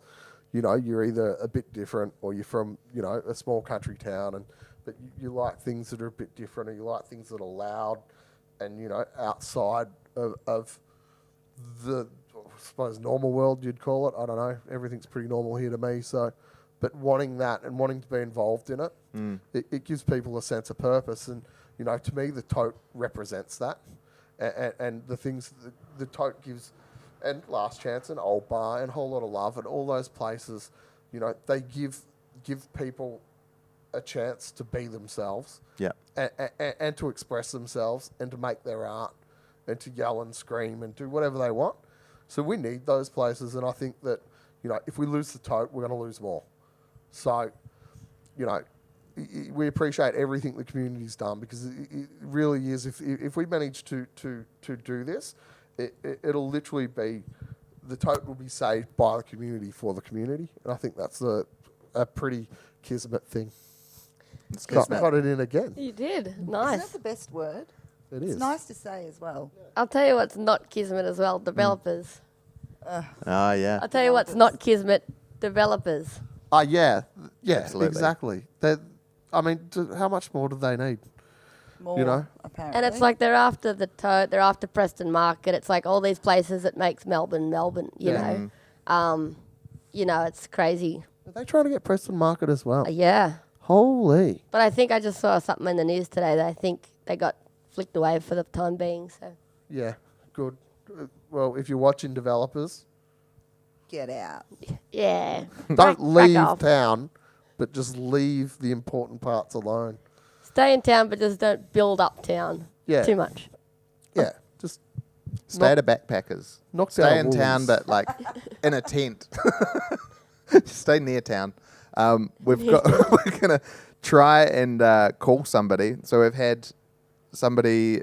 They said couple of rapid fire questions from Pintman's Handler. Is that somebody's nickname, or is that a pub? The Pintman's Handler. I don't know We'll what give that them a call. means. I don't know how this is going to go because we're doing it live, but we'll see what their questions are. Oh, we can hear it. They're not answering. Hello. Hey, mate. Are you still watching the live stream? Yeah. Yeah. What's your name? I'm Bailey. Bailey. You're on the live stream now. I'm live now. Am I? Yep. Yeah. Hey, I just wanted to give you the opportunity. You sent through a couple of great questions about the decor at the Tote. I wanted to give you the opportunity to ask Shane and Leanne right now, and ask Amy if you like. G'day. Oh, I didn't expect to ask it live. I was just wondering if you're going to keep there's that random boat up the back. The boat out the back. Oh, that we've asked about. We the asked boat. about that it. was one of our first questions. Yeah. So unfortunately, it's not part of the sale. Okay. There's a yeah. I know. I was like, is the boat staying? Yeah. Start another fundraiser. But here's the thing. One of my dreams in life, and when I retire, is I want to build a boat. Don't ask me why. I grew up in the country, nowhere near water, but I want to build a boat. So maybe we could do that. But yeah, it's not part of the sale. There's a couple of things that aren't part of the sale, unfortunately. Where's it going to go? What are they going to do with it? They were talking about having to, remove the fence get a and crane, get a move the crane fence. to get it out. Yeah. Really? Like, just leave it. Just leave it Yeah. behind. Yeah, it's pretty crazy. Yeah. What do you think about that, Bailey? Oh, look, I'm disappointed. I'll have to pass the news on to Pint Man as well. He's not too happy about it. Yeah. So you're not Pipe Man. Oh, I know who Pint. Oh, hello. No, Leanne knows. I'm not Pint Man. Pint Man's my brother. He's my twin brother. He texts on behalf of his brother. I love that That's nice. relationship. It's Yeah, close. so I'm more of it's more of a handler, carer kind of situation. But it's when I get it done. Another question was any plans for relocating the possums? Relocating the what? The possums that hang out in the shed. Oh yeah. No. We used to live with a professional possum man. You may know. Oh, I do know Corwin. Corwin from the Corner Hotel. So no, he'd probably take over care of the possums. He could be kid. Yeah. So no, they won't be going anywhere. They'll probably actually have a really nice life because Corwin looks after his possums. They might move to Kensington. They might move to With Kensington. Corwin. They may not. Is he that good with possums? He's amazing. Oh my God. He's Yeah. got. These possums are living the best life in Kensington with Corwin. Yep. What kind of snacks are we talking? They want it. They get it. Like. Wow. Yeah. He's built a possum research. run. Yeah. He's built like a. Does this guy live with possums in his home? Oh well, now almost. He tried to bring We him all in used when to it live rained together. once. Yeah. And he used to say to me, "It's raining, Leanne. Can the possums sleep inside tonight?" And Yeah. I just. But you know, at No. the end of the Witches, the movie, and they've got It's been that a while. with Angelica Houston, yeah. the Roald Dahl story, and they've got that the mice have that great like the elevators, and it's like awesome. It's like I could become a mouse and live this life. Yeah. That's how those possums live. So They have a very nice. the life, Tote Corwin. possums will be well taken care of. Yeah. You can tell Pint Man they'll be okay, Bailey. Nah, ripper. I've got another question on behalf of Joe. I was just wondering what. How many people what are you the there with? I feel like I know who these people are. Room's going to be. Oh, sorry. Say that again. I've just got a question on behalf of Joe from Persecution Blues. He was just wondering what the future policy on ladders is going to be in the Tote band room. Interesting question. Listen, you know. This is a pretty good question. Is the Tote band room full of ladders? Listen, the next time it happens, I think we should. Years and years ago, someone organised. I think it might have been Joel from Old Bar might have organised a gig at. It was like a wrestling themed thing at the Tote. So I think we should have a Money in the Bank battle between maybe a band called Persecution Blues and maybe another band who want to take over the whole the ladder thing. Yep, So sounds ladders are good. fine. The ladders are fine, Bailey. Tell Yeah, Joe. that's a ripper. I'll pass that straight on. All Then good. just one more, just from Man Pie Man. We were wondering if we could get a preemptive ban on the ex-politician Tim Smith. Can he get someone banned before you own it? Who He wants to ban. Is he an ex-politician? Yeah, he drove through a child's bedroom. Oh, yeah, no. To remind people. Yeah. He drove through a child's bedroom at 3 times the blood alcohol limit. Well, Done. Yep. Tim Smith banned. Banned from Out. The ex-member Banned. of the Gone. Okay, cool. Yep. They've banned him Done. straight away. Yeah. Yeah, good. Good. Sweet. All good. Thanks a lot, Bailey and Pint Man and Joe. You guys didn't want to say anything to Amy or anything, or ask Amy Put anything. him on the phone for a bit if you'd like. Well, she's next to me. Oh, sorry. Oh, no, sorry. No, lovely to meet you. Oh, he said no thanks, Amy. okay, sweet as. He asked the questions he wanted to. He got the info he wanted. That's enough for him. Okay, take care, Bailey. Ladders. That's Good all on you, we mate. want to know about. That was Persecution Blues. Yes, thank you, Bad Persecution units. Blues. I thought he might want to have a quick chat. Nah. No, Just no, wanted- no. had 3 topics from his group of people that he was sitting with, and he got them covered. So what else would he want? Perfect. Yeah, awesome. All right, if you want to send us a text, I don't know how long we're going to be doing this or how. Oh, we've got a little bit longer, yeah. Yeah. Okay, cool. I'll give out the number one more time. Maybe Bill, if you want to do YouTube comments, and then we might throw Gaz to some of those videos. But if you want to send us a text, I'm loving it. I'm loving that it feels like a a telethon from the 2000s. 0499 688 681. Send us a text. I might call you back. And you might just say, nah, I don't want to talk to Amy from Hamill and the Sniffers. I'm good, actually. It's my special night. Yeah.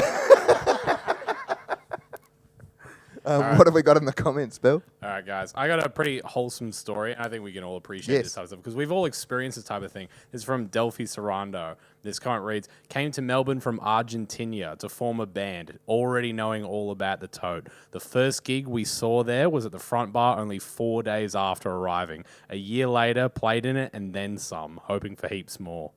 That's really nice. That's So beautiful. awesome, man. So many interstate mates have met at the Tote. It's a great freaking time. All right. Just want to shout out as well to Max, just pledged $60. Amy, you killed it opening for Foo Fighters. Nice.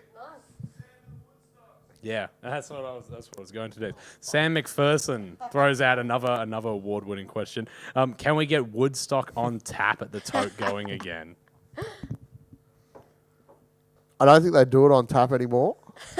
That is a But hard question, though. if they do, we will. And if not, we'll get the tallies in. Although I'm banned from them. Yep. You can't have any. I can't have any. Why? Oh, why? What do you I played become? You just can't do this. Yeah, I drank. We played a Shane in the gig here one night, and I bought a carton of Woodstocks, Yeah. the tall ones, and I drank like 3/4 of a carton in a 40-minute set, and I was so drunk, And your spew is and I threw up really everywhere. I think I Oh, saw really? you mid Woodstock journey. Yeah, yeah, it was wasn't. pretty It wasn't bad. Jenny. But yeah, 100% Sam, and you can do whatever you want at the Tote as well, because you put in all those tattoos on me. How many tattoos are you at now? About 70.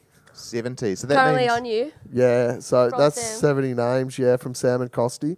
Can we have a look at some of them? No, because I have to strip off. Okay, can you just point at your body? Point at the family-friendly parts of thing your here, body. all over both feet. Yep. And now next we're going to start going up this leg towards the buttocks. I think we've got another 350 or something to go at the moment. With any luck, that'll be 2,000 more. That's huge. It's massive, yeah. And Yeah. If I will very gladly, if it means that the Tote's there forever, 2,000 people's names tattooed on me. Yep. I'm in. Which of the names do you catch yourself looking at the most in normal day life? Like, is the first thing you wake up and you see, oh, private function? Like, do you see? Is there a name that catches your eye the Actually, most? there's Roy Hollywood and Private Function on Yeah. top of my thigh. They're right next to each other. Roy Hollywood's my favourite. He comes Yeah. from up New South Wales. Cool. And he comes in every time he's here. Yeah. Great guy. Loves music. Awesome. And he's forever in Melbourne for some reason. Always there. Yeah. We've got Spook Wang. That's a good one. It's a good one. Dildo Noodle. That's a great one. Band or Yeah. person? Dildo Noodle's a dog. Oh. Yeah. A dog's a life member. Yeah. Secret third option. Yeah. But there's heaps. Yeah. Yeah, awesome. And are you rattled from it? Because I know that if I got one, I wouldn't be here right now. I would have taken the week off sick. I'm not bad. When the feet were getting done, yeah. Ow. Yeah. Like, because they did them both at the same time. I was getting both feet tattooed at the same time. There a look came into your eyes after you got your feet done, where me and Timmy kind of quietly said to each other, like, he looks like war veteran, sort of war veteran vibe. But like it looked like he was the 1,000-yard stare, just like not in the moment. Yeah, I've had my feet tattooed before, and it was not a pleasant experience. Yeah. And this one was not a pleasant experience. Yeah, man. But yeah. How much spare space you got on there? A fair bit, Amy. I'm pretty expansive. No, I've got a fair bit. I got my one whole leg there to go. Yeah. I've only got partial buttocks. I've only got. I won't say what's tattooed on my butt, but Leanne?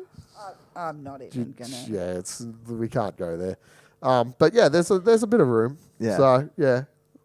And you've got currently nothing on your back, hey? No, because you've been saving that for a while. that to get a big piece done, but because I own a live music venue, I'm forever broke, so I couldn't afford to get it done. Yeah. Been waiting 10 years to get that done, but yeah. Yeah. But if it ends up being all lovely people's names that pledge by life membership, $1,000, 10% off the Tote for life. Do it. Do it. Click on the link underneath this video. Or text me, and I'll text you the link. 0499 688. I think I texted someone the link before as well. Oh, yeah. Hey, guys, can you shout out the Subordinates Nowhere Tour? Persecution Blues Predecessors. Yep. Done. Anything else that anybody wants to promote? Oh, Amy, you've got stuff to promote. Do I? Yeah, but they're all. I'm playing at Triple R on Thursday. Yeah. Nice. Triple R, Respect the Rock. Respect the Rock. Paul. With Tadpole. Yeah. Yeah, she doesn't need our promotion. She's a mega star. Yeah. But no, when are you off overseas? Not for ages. We're not going overseas till I think August or something. Really? Is that long? We're here. I'm going to be pesting you. Awesome. Yeah. Good. Yeah. Do you want to know? Do you want to tell? Should we tell them the story about when John broke his leg and I had the heart attack? Tell the heart attack story. So. This is good. This is really good. Yeah, it's good. Well, I've actually told it a couple of times on your behalf. It's nice now. So anyway, Leanne and I got engaged after 15 years. I finally decided to win. It's been a big year for you 19th guys. of October. Nice. Yeah. So I had this big elaborate scheme. For a couple of months, I kept complaining about having chest pains, which, if you look at me, believable. So I'd been going on, and I even taken it like an aspirin in my pocket and making sure I'm going to take an aspirin, just in case it happens. Went for months. Shane would wake up in the middle of the night and start saying, "Oh my God, my chest, my heart," and I It's pretty good. would get a bit cranky with him. I wasn't like, "Oh my God, are you The okay?" back Yeah. I was getting very angry and yelling at him because this is a nightly occurrence. But so you weren't having chest pains, you were just winding her I up? thought he No, was, yeah, I thought he was Yeah, so having a heart I was attack. like- so this went on for it was a good 3 months. Yeah. And anyway, on her birthday, we went down to her mother's, and on the way home, I really started driving home. I was in the car, and she's like, "I'll pull over." I'm like, "Oh, my chest, like I'm not feeling good." Anyway, I had set up like an elaborate thing because it was her birthday, full of like her favourite treats in this big box. Yeah. Anyway, the cat, the great Mishy Mouse, was there, and anyway, she was down there, and I just started, Leanne, I'm having a heart attack, started breathing, and I hit the ground. And Terrifying. She started I got quite freaking out, angry and I'm like, as well. get this pill out of my like- pocket, get it out, and I couldn't get it out, and I had the ring in Oh my there. gosh. And then she freaked out, and she couldn't pull the ring out, so I ended up having to pull it out, and. I thought I was getting heart pills out. Yeah. Of the pocket. Yeah, but it was a can't ring. get it. And then I was thinking, crazy Am I thoughts. supposed to think this is romantic? Because I know it felt like that's where you wanted to guide me, but that's traumatic. So she's looked at me and she's went, what's going on? And she didn't know what was going on. She was confused. Yeah. And she said, what? And I'm like, do you want to get married? And she's like, is this real? And I'm like, what are you talking about? And she goes, are you really having a heart attack? And I'm like, no, I'm proposing. And you had been doing the long con for 3 months that you had 3 heart months. issues. 3 months. And I was getting so angry for 3 months. But then Yeah. Thinking, go to she the went, doctor, you idiot. she didn't answer. I also love that. Is this real? You're like, which one? You're like the heart attack. Heart attack. But then she went and threw up. She threw up before she answered. Fair enough. Yeah. A lot of pressure. She's like, am I meant to bring an ambulance? I'm like, oh. Well, also you're thinking he's dying. You're like, I guess I'll fucking Yeah. marry you. But then I was thinking Yeah. crazy thoughts of like, oh my gosh, I'm having my party this weekend. Would it still go ahead if Shane's That's what dead? she was, yeah. Yeah. Do Stiff I- Richards is were it playing. wrong? Come Like, on. I did, like, She's is like, it what am I wrong gonna to tell Steve party if Richards? He's dead, but like, I've got a really good You're already lineup? planning ahead. You're like, I'm not going to cancel anything. She wasn't either. She was cashing the insurance check. Hell yeah, It's gonna Leanne. be a hell of a party. But yeah, it was pretty funny. So we thought that was hilarious. I thought that was hilarious. Yeah. That I was a genius for doing it. But So I'm smart. not the only arsehole.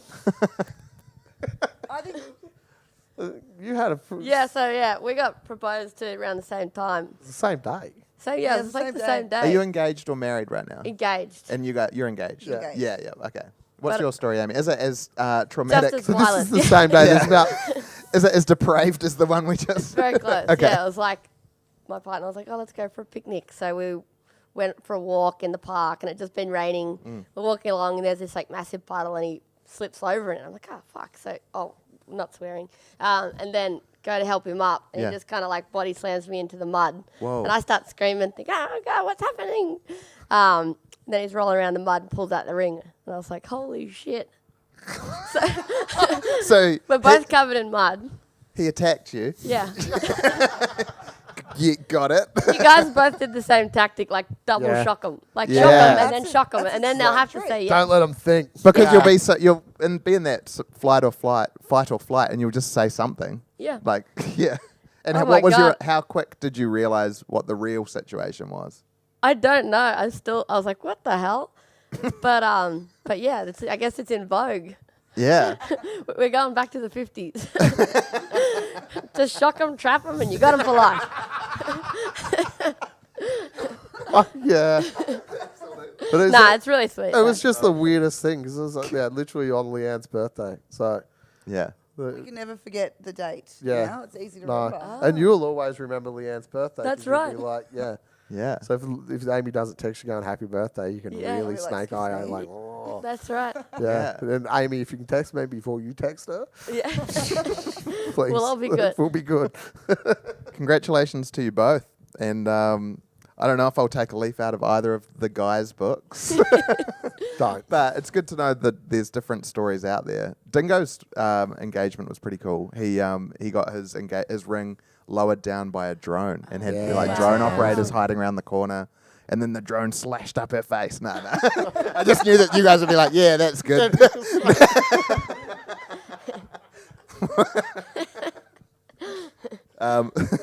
If you want to ask us any questions, send us a text or chuck stuff in the YouTube comments. Hey, Bill, anything happening in the YouTube comments at the moment?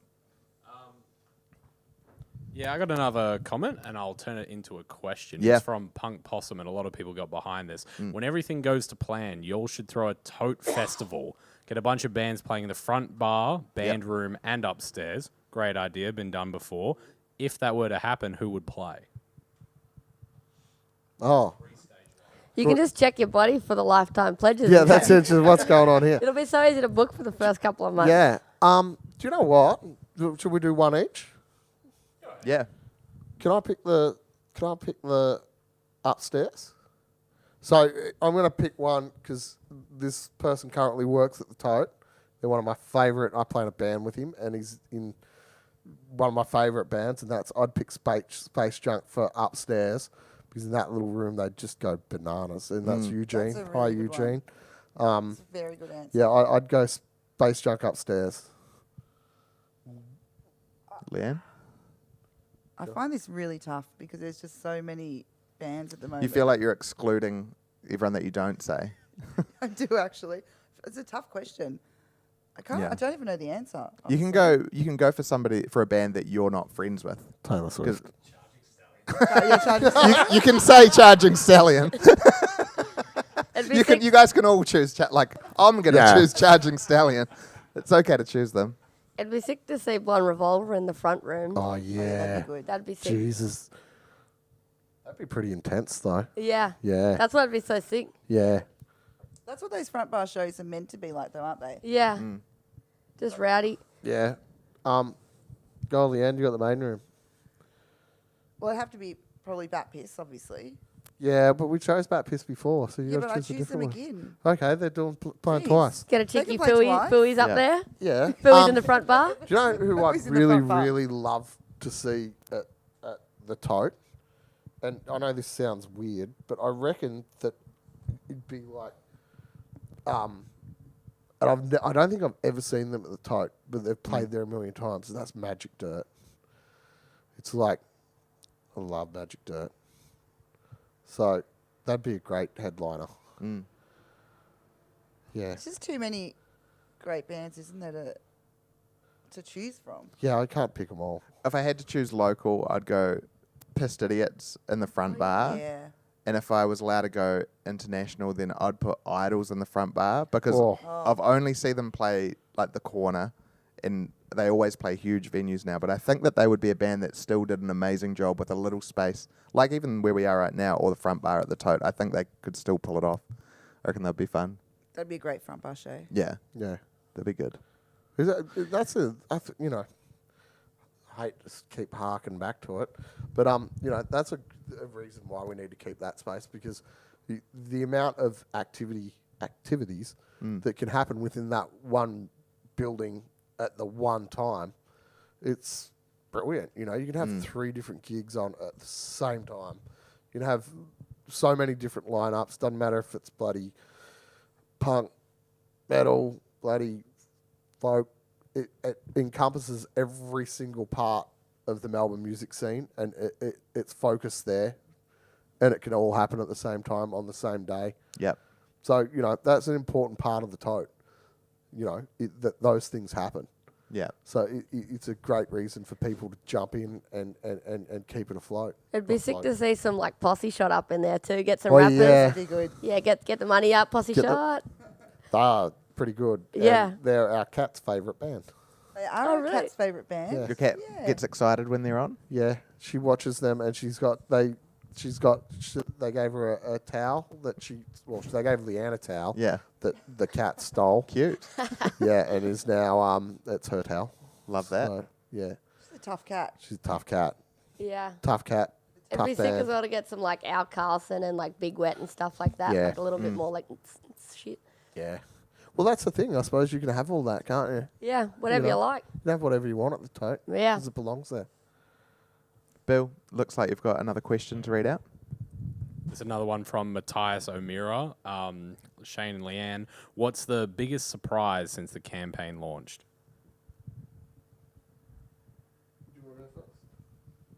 The biggest surprise to me is just the amazing community support, really. I don't think it is a surprise. Well, it's not a surprise, but it's just, for me, that's It's just the most best part. overwhelming It's- part. It is the Yeah. most overwhelming part. It's not it's definitely not a surprise, but just so heartwarming. Yeah. It is. I think the biggest surprise for me, it's a couple of different things. I think just I'm surprised that people follow my crazy shit. So, and it's humbling at the same time. But I think I'm going to have to go out on a limb and say, when Ben Lee shared our post the other day, I got strangely excited. It was We're really very weird. excited Like, about that one. just because I was like, Yeah. wow, that's Ben Lee. Yeah. It's Ben Lee. Because we are all in this together. Yeah. He's a legend. He's such a legend. Oh, you met him, didn't you? Yeah, it was sick because we were in LA and he just reached out and was like, hey, I remember when I first came to America and like there wasn't many Australians I knew over here. And so somebody like threw me a party so I could meet people, so I could be more like independent, have my own friends here. And he's like, so I'm going to chuck you guys a party. Nice. So he just chucked us a party. He had like a table full of mushroom chocolates. He had like a table full of cigarettes, a table full of joints, a table full of pizza, and he just like invited a bunch of people. What a nice man. He like set up wow. so nice. He was just super friendly. He invited a bunch of people that he thought we would like and who he thought would like us. Like he invited like Beck and shit. And then it was really nice. He set up his garage with like like all the instruments and stuff, and we played a set there. And it was just like it was so sick. He's such a legend. That's cool. Really nice guy. Yeah, just like very nice and just very just like just wanted us to have a nice time. I feel like Beck is somebody that wouldn't change much on mushrooms. Am I right? I cannot comment. I didn't talk to him. I tried to ask it so cleverly as well. So. I'm going to assume I'm right. Yeah, he also does a DJ set now called DJ Dadbod, not Beck, Ben Lee. Oh, yeah. Which is amazing. Yeah, awesome. Big ups, Ben Lee. What a thoughtful move to reflect on his time when he was first in the States and then go, I know what these guys are probably feeling. Yeah. I'll hook them up. Yeah, like, yeah. Make them feel welcome. That's and really just like sweet. nothing in it for him, just wants to have a fun time and wants to chuck a party and wants to be a host. Yeah. Yeah. Good on you, Ben Lee. That's very kind. Yeah, And that's thanks for really the kind. support. Yeah. Thank you. For everyone. That's Yeah. amazing that people do that, isn't it? It's such a... wow. I've got a question for Shane and Leanne. I don't know who this person is, but they've said, how did Shane and Leanne manage to stay so hopeful? 2 million feels like such a lot to try and raise. Are they thinking there's some big donors waiting in the wings? And I think it is a good question about the optimism and the energy and the attitude that you guys have brought to this, because it is a daunting task, but I feel like throughout the whole process, even though you've been run off your feet, your body's filling up every second with more tattoos, you're experiencing a lot of unplanned things over the last few weeks. How do you manage to maintain such a positive outlook towards it all? You have to. I was about to say the same. You have to. It's our life, isn't it? Yeah, look, And you know. you have to remain positive. Yeah, look, you know, we've been through a lot of shit here. You know, we struggled for a really, really long time. You know, and then we went, you know, like every other venue, we went through the pandemic. We went through all that stuff. And, you know, we kind of just know that if you don't do something, no one else, you can't expect someone else will. So if we can remain positive, then at least, you know, if I was down, look, I get down in the dumps a lot. And, you know, I've really struggled just probably mentally and physically because, you know, I'm awake a lot and I'm working all the time and I'm always trying to make something happen, to move forward. And, you know, if you get in a negative mindset with that, it's not going to work. So you've got to be positive. And we know that, you know, $2.2 million over the next 2 days is probably not going to happen.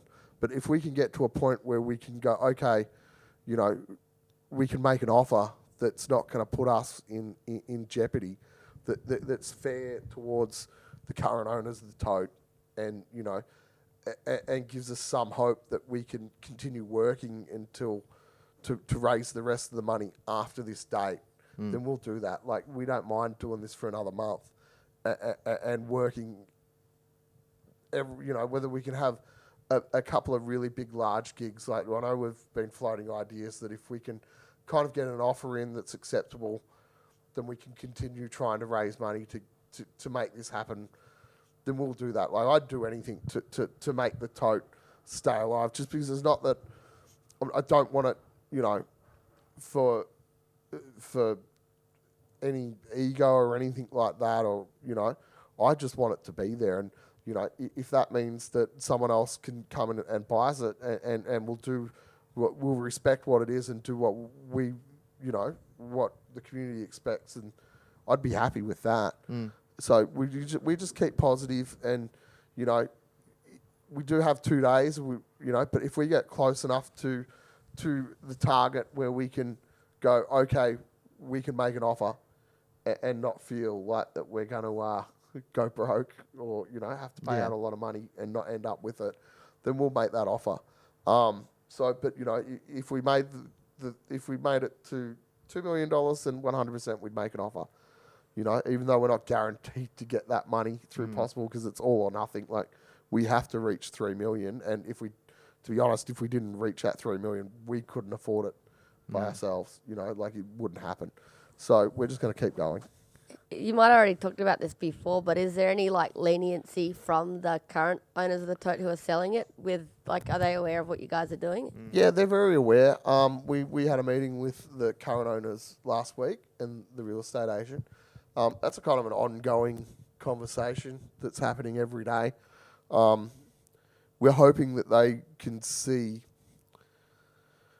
how enthusiastic we are and what we want to do with the tote, which is, you know, preserve it for forever and to give us that chance. You know, if they gave us to, you know, the possible campaign doesn't end until May 6th. So technically we've got till May 6th to raise the $3 million. But, you know, we need to know by Thursday whether that's feasible. You know, like in reality, that's like raising $100,000 a day for the next 21 days or something. But, you know, we're confident that the community is just, it's only been in the last week where people have actually stood up and taken notice, because most people just thought $3 million, that's impossible. You know, we're close to... oh, there you go. Oh, So, hello. Thank you. Huge. Thank you, all you people. That is So huge. Gaz just came through to give us an update that $14,000 has been donated through Possible since we started the stream. So this is my most profitable 2 hours. I wish this was my job. For that pay, anyway. But we can do that, you know, like the community can do it. And, you know, we're going to try every single thing we can do to make that money over, you know, and if we can get by Wednesday, if we got halfway to the target, then 100% we'd make an offer, and it'd be a fair offer for the owners, you know.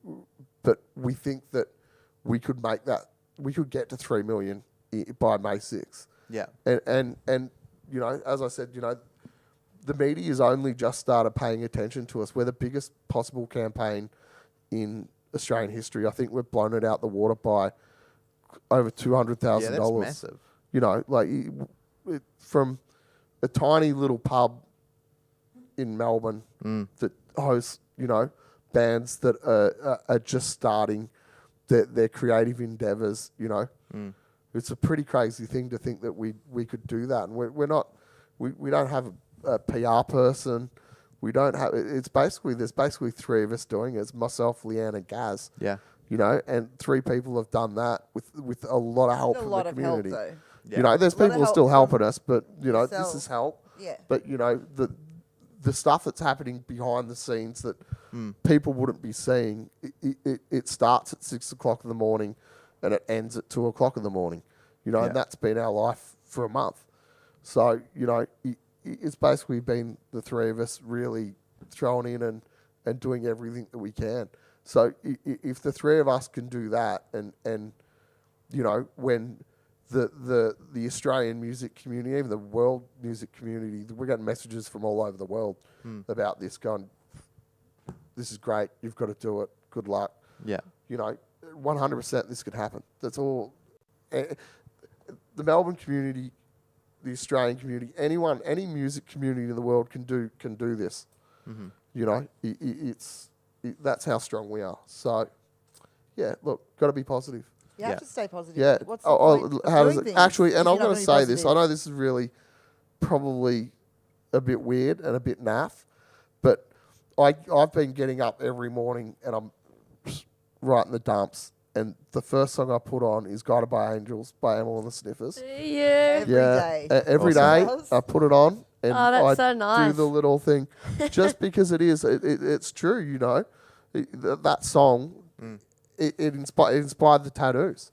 I wear them, I wear them on my body, and that's where that came from. And it's kept me in that positive mindset because I think that music does wonderful things, and that song's literally driven us every day to get up and keep going.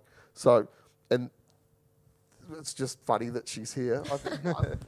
I love you guys. That's so nice to hear. Yeah, but and don't forget, we still got this secret up the sleeve, tits out for the tote campaign. That's right. Yeah, That's our next step. I haven't heard about this. yeah, we're just Oh, yeah, we were discussing that earlier. Yeah, tits out for the toe. Tote, Tits out for the tote. Send an Interesting. offer. On the live stream?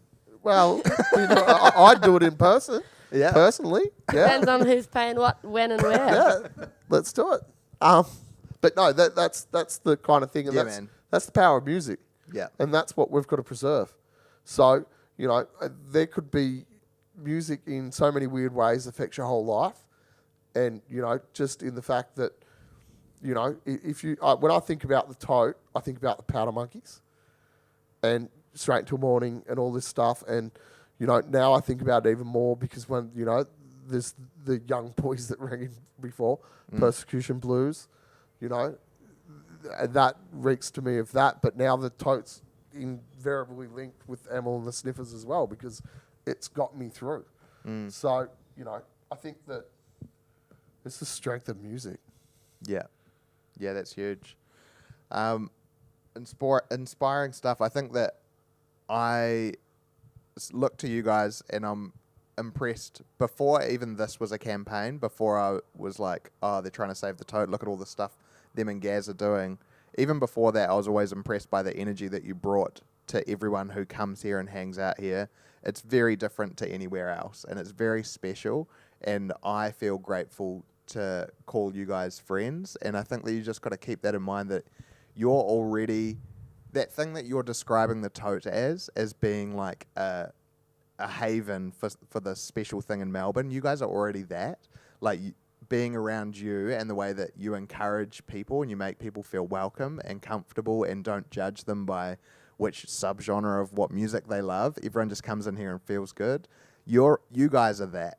And so I believe that the Tote that you'll get the money for it. But even if that wasn't to happen, that thing, that's you two.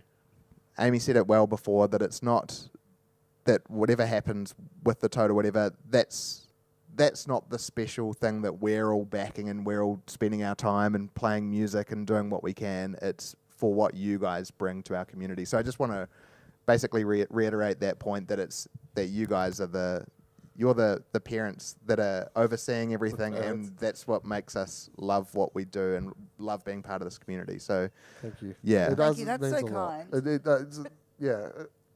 You go. We're so lucky that we're in this position, that we've got all these amazing people around us. We're so lucky to have all these lovely people coming into the pub all the time. It makes our lives amazing. It does. Yeah. It really does. It makes us happy. Yeah, you know, we feel privileged in the fact that we're within, you know, we're around this every day.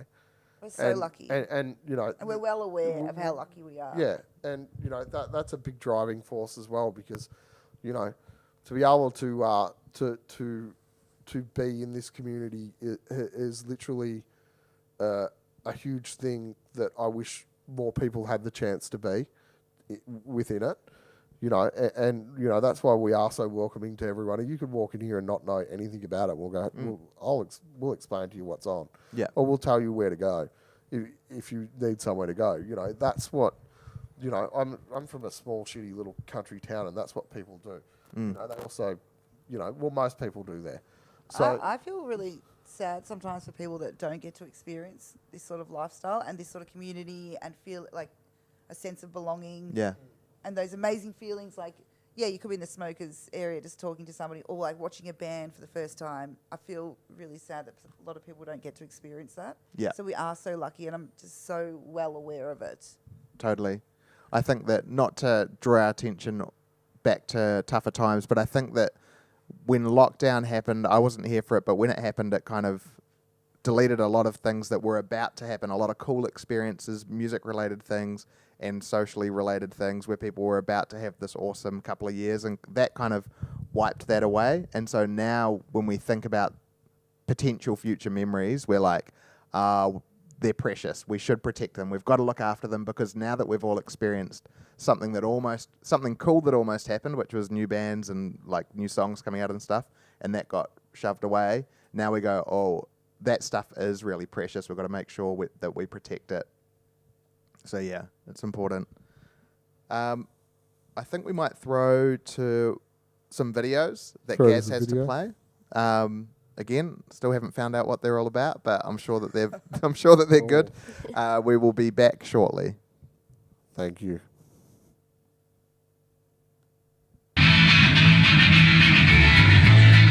Hey everyone, it's Shane from The Last Chance. This is my face. This is my toilet. This is my picture of Craig Bellamy. This is my office chair. This is my pool table. This is my other toilet. This is the set of stairs I fell down and broke my leg on. This is my other toilet. It's pretty powerful. This is my tattoo I got when I broke my leg falling down the stairs. And this is the last chance to save the Tote.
Hello, apparently I'm Tim Rogers of UMI and the Twin Set and Hard-Ons and the Bamboos and lots of D-list over-wordy tunes. The Tote, I found something really interesting. It was about a decade ago. My father used to work for an SP bookie across the road from the Tote in the, I guess it would have been the late 50s and 60s, which there's that sort of adjunct. Best show I ever saw at the Tote was the Powder Monkeys in front of about 40 people, which shocked me walking in there. I was so looking forward to seeing them, and I thought, wow, it's not spilling out, but that was still the most powerful show I ever saw there. I only played the Tote a few times, with the Draft Dodgers a few times, UMI a couple of times. The first time we played there was when we were supporting the Hummingbirds on their last shows. I ripped a very expensive $40, I think, pair of cords, which disappointed me. My favourite memory of the Tote, though, is I was in there for a session, and the session after that, and the session after that, and I got taken to the band room, to a couch to sleep whatever off.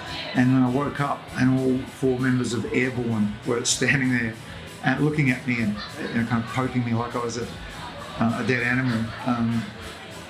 And waking up and seeing those brilliant, beautiful humans just standing there. It's the first time I've met them.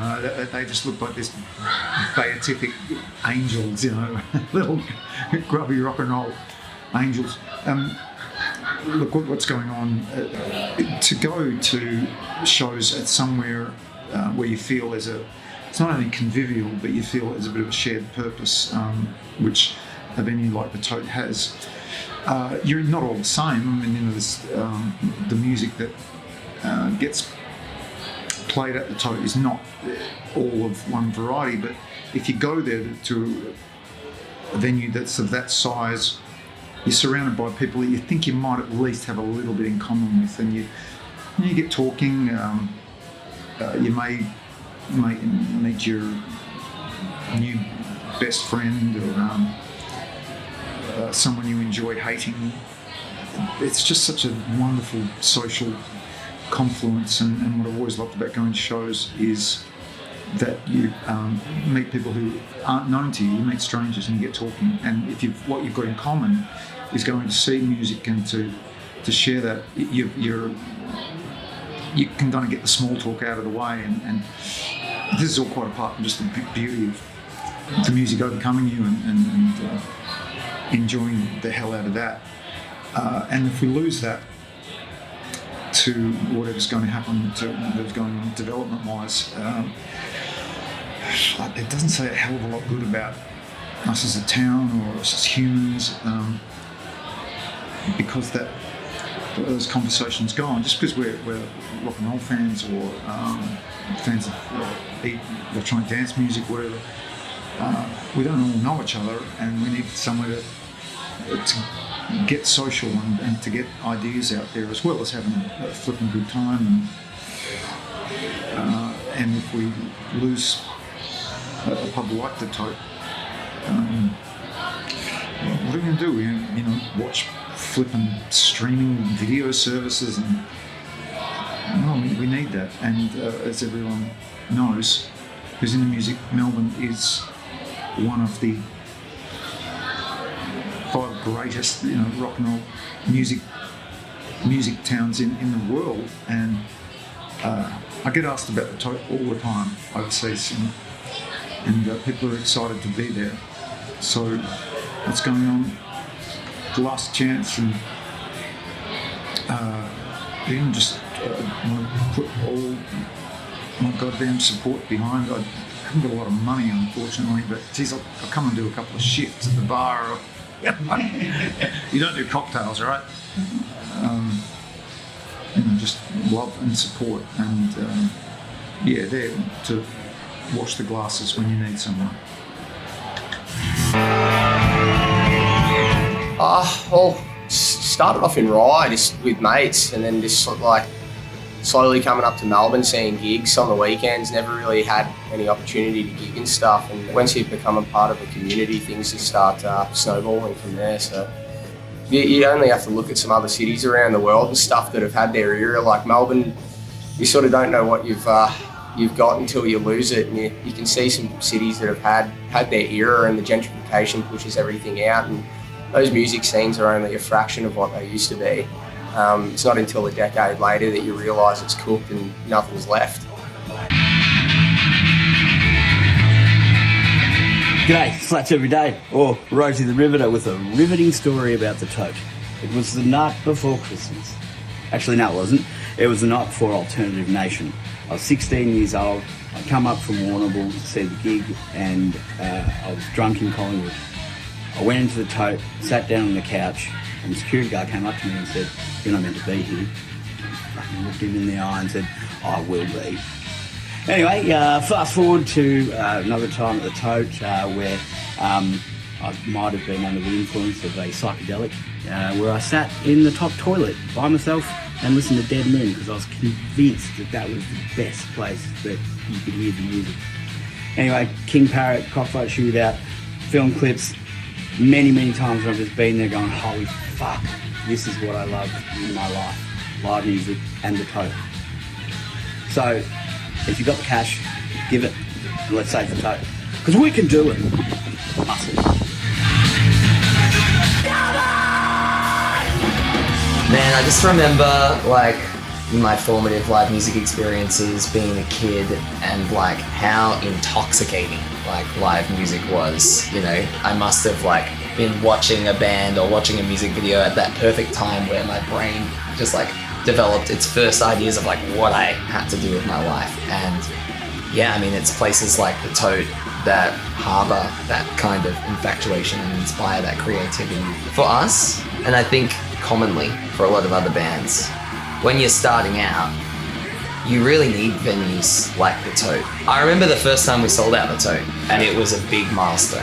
The Tote is just undeniably Australian, but also specifically Melbourne, live music, rock and roll institution. I feel like in the campaign that's being run, that's a real important cornerstone. Not just protecting the building, keeping it a pub, but keeping it a live music venue.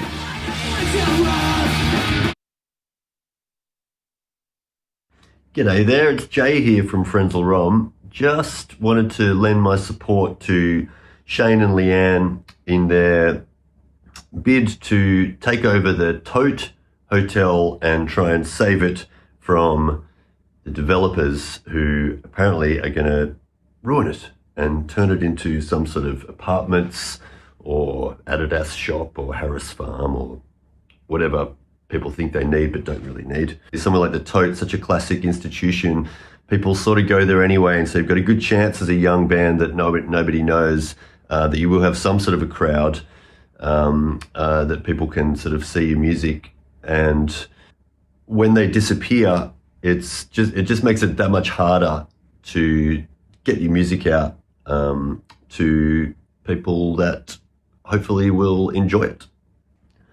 And when these places get torn down and replaced with apartments, it's sort of it's counterintuitive, because people that move into this vibrant neighborhood, their entertainment prospects are basically going to be, I don't know, the 7-Eleven. It would be fantastic if the Tote could be preserved as a live music venue for all time. And if anyone can do it, it will be Shane and Leanne from the Last Chance Rock and Roll Bar. They have already established a beautiful, inclusive space in Melbourne where they accept all comers and are very extremely supportive of the local and national music scene. They're very good at it. Yes. Good luck.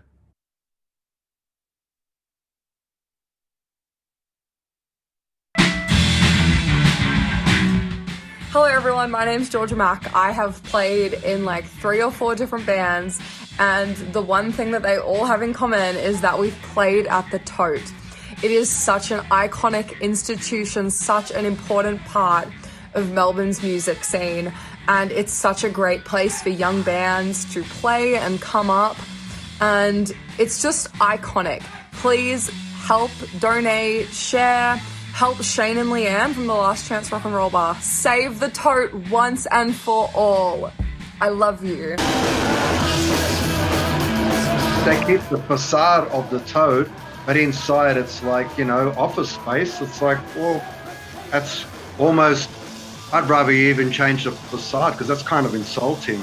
There was a studio that we used a lot in our younger days called Festival Studios. We were in there a lot. And that got sold and turned into an IGA. And as a tokenistic thing, they've got records stuck on the wall as decorations saying, when you go get your organic rocket, remember that this place used to be a studio where many famous Australian albums were made. It's kind of like, that's fucking rubbish. Yeah, only thing I know is that the Tote, it does have a lot of history, and that can put forward to the next generation of musicians. It's always been taken for granted. So it's really important to foster every aspect of the music industry, not just the musicians, but also where we can actually play. So one more venue disappearing, it's going to hurt all the bands, not just us, but like younger bands as well.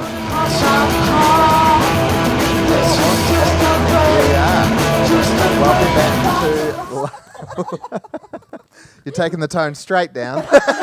Straight back to the gutter. Congratulations, you've made it to the R-rated section of the show. It's nearly 10 p.m, so now we're going to talk about adult things. Late night movie time.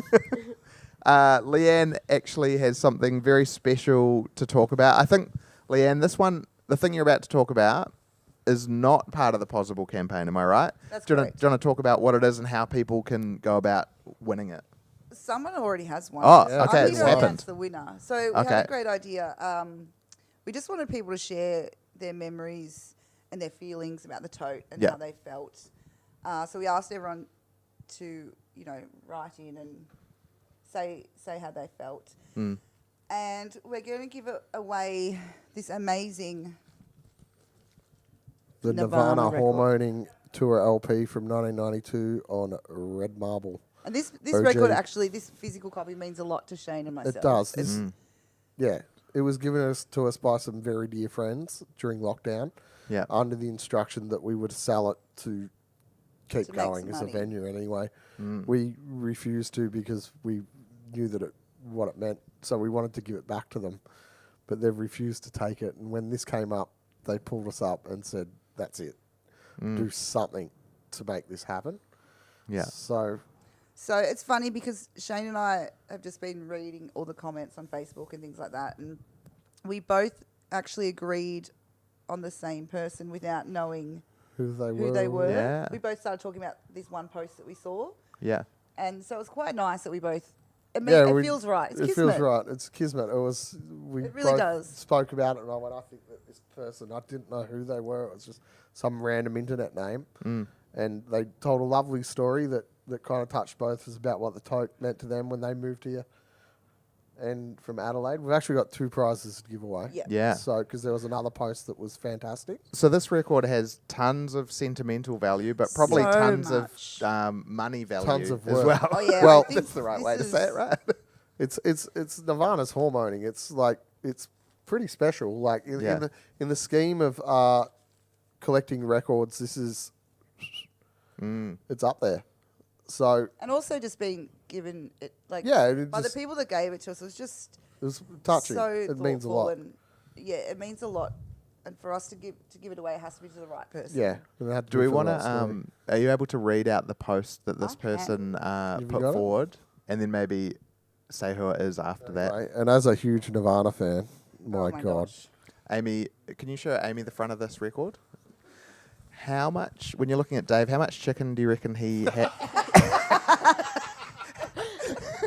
Is that a bath Before full that of photo chicken? shoot. Well, hey, and it's called hormoning as well. That's pretty chickeny. Oh yeah, that's very chickeny. Yeah. Get the hormones, Dave. Get the hormones. Get them in you. I've got the post, but Yes. I'm actually going to get Shane to read it out Okay. because Shane is much better at this sort of stuff, if you haven't noticed. Cool. He's got the voice. Yeah, a real good voice. So this is the post. It said, I first went to the Tote when I was around 19 years old. I was living in Adelaide, and like many from Adelaide of the same ilk, I often travelled to Melbourne for gigs in the 90s and early 2000s. I had heard about this pub in Collingwood that hosted local and international bands. It was packed with people I related to, and it had the quintessential sticky carpets and character I was drawn to. The Tote had this iconic status, and any band I knew or played in strived to play there. When I moved to Melbourne some 11 plus years ago, I met with a mate, Luke, who took me on a tour of all the inner Melbourne pubs and venues that he knew would be essential to my new life in Melbourne. The Tote was the one that stood out. As we played pool and had a few beers, all the great stories of the place just flowed. Others at the bar and chipped in. And chipped in. God's My Pal was blasting on the jukebox, and it was like I felt I belonged, no matter who I was or where I was from. The beloved art house had just closed its doors 12 months before I arrived in Melbourne, and there was still a great feeling of loss among the Melbourne music scene. I loved the art house, and I couldn't believe it closed and became a soulless Irish gastro pub, a trend I had seen all too often in my former city of Adelaide. And then he says, I don't want this to happen again to the Tote. It means too much. I later found the Last Chance Rock and Roll bar conveniently located a few hundred metres from my city office job. This is when I first met the Shane, that's me, The one and only. the Shane, and Leanne, the most welcoming, hardworking, dedicated, I don't want to read this, dedicated and friendliest venue owners I've ever met. Seriously, I've never heard anyone say a bad word about them. You should meet my mother. Hi, Mum. I know you're watching.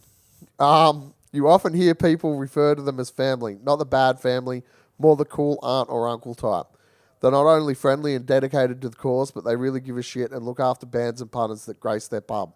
Will do anything to support Melbourne music scene from grassroots and beyond. I can't think of anyone more suitable to take over the reins of the Tote and cement its legacy as an iconic Australian music venue than those two. I don't want the Tote to become another distant memory like the Art House. I want it to be around forever.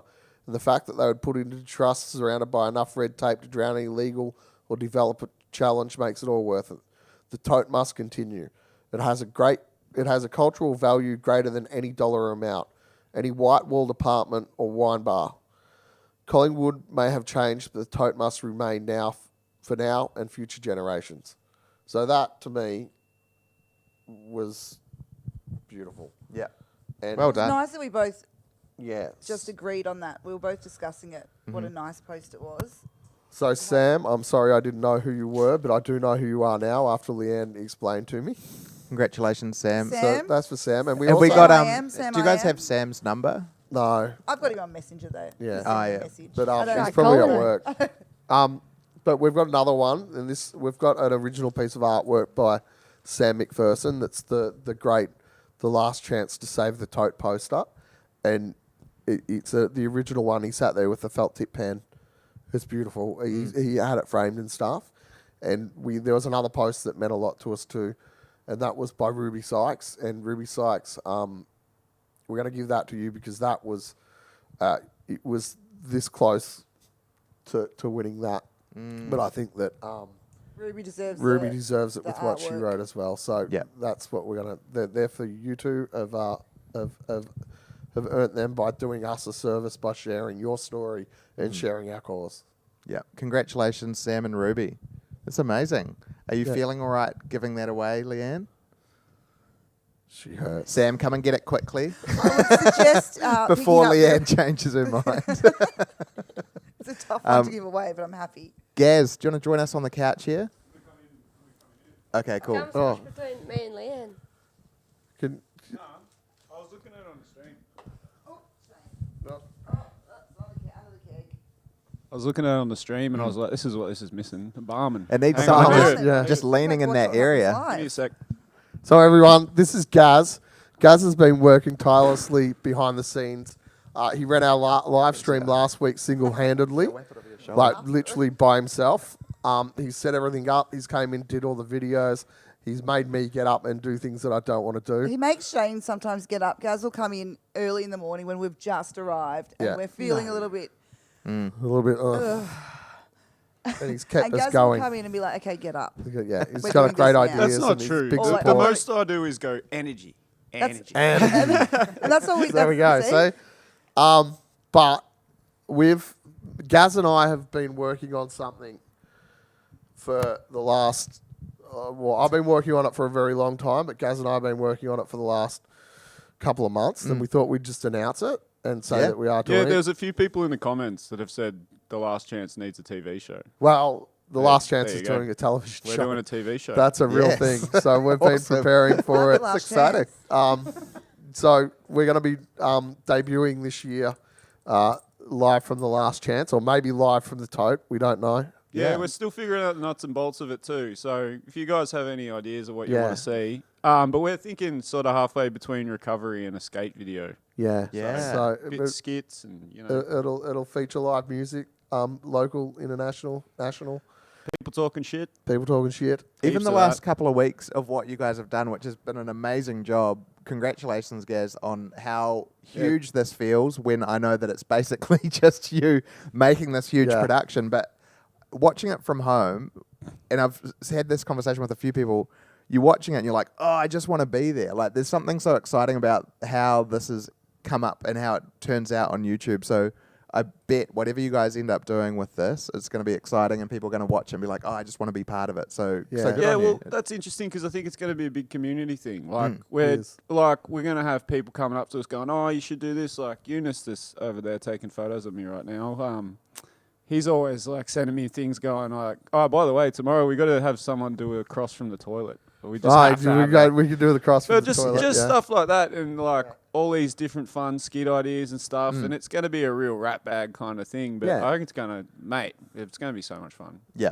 Yeah, it's going to be awesome. I'm looking forward to it. And there's actually another announcement as well. Oh, yeah. So as part of the, as well as the... they're coming. They keep coming. So as well as the television show, we've also been... Yeah, we've... Fuck, I forgot about that.